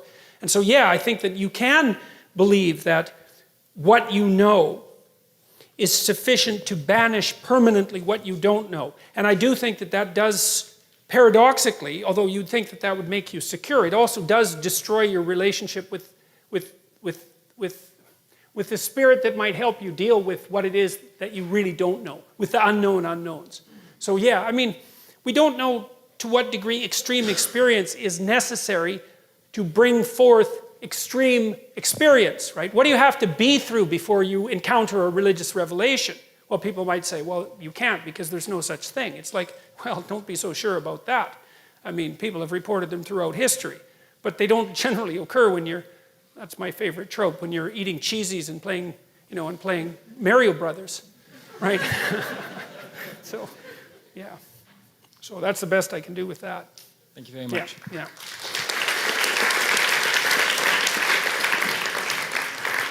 This has to be the last question. All right, I'll make it quick. Yeah. Earlier, when you talked about criminality and creativity trends in men peaking at 14, it reminded me of something you said. I think it was Joe Rogan talking about SJWs and kind of in how they create their own chaos, talking about how adolescents have this drive to change the world. And I was wondering if those three, the criminality, creativity, drive to change the world, are linked, and if so, if they manifest differently in men and women, and if they kind of come from the same area. Well, I think they are linked, but I'm going to concentrate more on the second part of your question. So I'm going to ask you guys to think about something. So I talked to a friend of mine the other day. He's a very, very smart guy, and we've been talking about, well, all the sorts of things that we've been talking about tonight for a long time. And we were talking about the relative evolutionary roles of men and women. This is speculative, obviously. And because our research did indicate, it's tentative research so far, that the SJW sort of equality above all else philosophy is more prevalent among women. It's predicted by the personality factors that are more common among women. So agreeableness and high negative emotion, primarily agreeableness. But in addition, it's also predicted by being female. And that's interesting because in most of the personality research that I've done, and as far as I know in the literature more broadly speaking, most of the time you can get rid of the attitudinal differences between men and women, or at least reduce them by controlling for personality. So if you take a feminine man and a masculine woman, then the poles reverse. But that didn't seem to be the case with political correctness. And so I've been thinking about that a lot because, well, men are bailing out of the humanities like mad, and pretty much out of the universities except for STEM. The women are moving in like mad, and they're also moving into the political sphere like mad. And this is new, right? We've never had this happen before, and we do not know what the significance of it is. It's only 50 years old. And so we were thinking about this, and so I don't know what you think about this proposition, but imagine that historically speaking, it's something like women were responsible for distribution and men were responsible for production. Something like that. And maybe that's only the case really in the tight confines of the immediate family, but that doesn't matter because that's most of the evolutionary landscape for human beings anyways. What the women did was make sure that everybody got enough. Okay, and that seems to me to be one of the things that's driving, at least in part, the SJW demand for equity and equality. It's like, let's make sure everybody has enough. It's like, well, look, fair enough, I mean, you can't argue with that. But there's an antipathy between that and the reality of differential productivity, because people really do differ in their productivity. So, all right, so to answer your question fully, I do think that the rebellious tendency of adolescence is associated both with that criminality spike, especially among men, and with creativity. Yes. I think that the SJW phenomena is different, and I think it is associated, at least in part, with the rise of women to political power.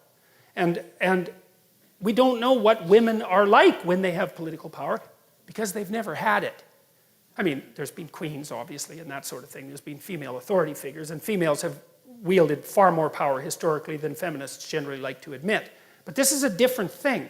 And we don't know what a truly female political philosophy would be like. But it might be, especially if it's not been well examined and it isn't very sophisticated conceptually. It could easily be, well, let's make sure things are distributed equally. Well, yeah, but sorry, that's just not going to fly. Do you think in terms of the West with SJWs, and you talked about last lecture as well, creating chaos when there is none, otherwise it'd be static, do you think there would be any validity in saying that in a country like Canada where we're pretty gender equal, is there any merit to thinking SJWs are trying to create chaos even when there arguably is none on a mass level? Obviously there's still problems. Why would they do that? Otherwise it would be static. And that drive, it wouldn't, but I'm just wondering. I read this quote once, and I don't remember who said it. It might have been Robert Heinlein, for crying out loud, science fiction author. That springs to mind, but it probably wasn't. And the proposition was that men tested ideas and that women tested men. And I kind of like that. There's something about that, And now, obviously, it's an overgeneralization, but we also don't know to what degree women test men sheerly through provocation. It's a lot, because if you want to test someone, you don't have a little conversation with them. You poke the hell out of them and you say, okay, I'm going to go after you and see where your weak spots are. And it seems to me that in this constant protest and use of shame and all of that goes along with this sort of radical movement towards egalitarianism, that there's a tremendous amount of provocation. And God, I'm going to say this too, even though I shouldn't. But I don't believe this, but I'm trying to figure it out. I thought it was absolutely comical when 50 Shades of Grey came out. I just thought that was just so insanely comical that at the same time, there's this massive political demand for like radical equality, and say with regards to sexual behavior, and the fastest selling novel the world had ever seen was S&M Domination, right? It's like, oh, well, we know where the unconscious is going with that one, don't we? And sometimes I think, like, because one of the things that I've really tried to puzzle out, and it's not like I believe this, right? I'm just telling you where the edges of my thinking have been going, is that you have this crazy alliance between the feminists and the radical Islamists that I just do not get. It's like the feminists, it's like why they aren't protesting nonstop about Saudi Arabia is just completely beyond me. Like, I do not understand it in the least. And I wonder too, I just wonder bloody well, this is the Freud in me, is like, is there an attraction, is there an attraction that's emerging among the female radicals for that totalitarian male dominance that they've chased out of the West?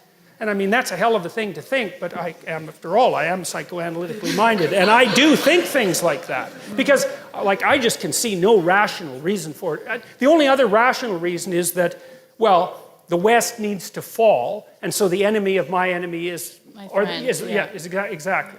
Now, what is it? I got that wrong, but... The enemy of my enemy is my friend. Yes, exactly. Yeah, and that's why Islamists tend to vote liberal as well. Yes, well, so that could be the case. But I'm not going to shake my suspicion about this unconscious balancing, because as the demand for egalitarianism and the eradication of masculinity accelerates, there's going to be a longing in the unconscious for the precise opposite of that, right? The more you scream for equality, the more your unconscious is going to admire dominance. And so, well, that's how you think if you're psychoanalytically minded. And, I'm a great admirer of Freud. He knew a hell of a lot more than people like to think. And so, which is partly why everyone still hates him, even though it's been 100 years since he's, really been around. So, all right, we should stop.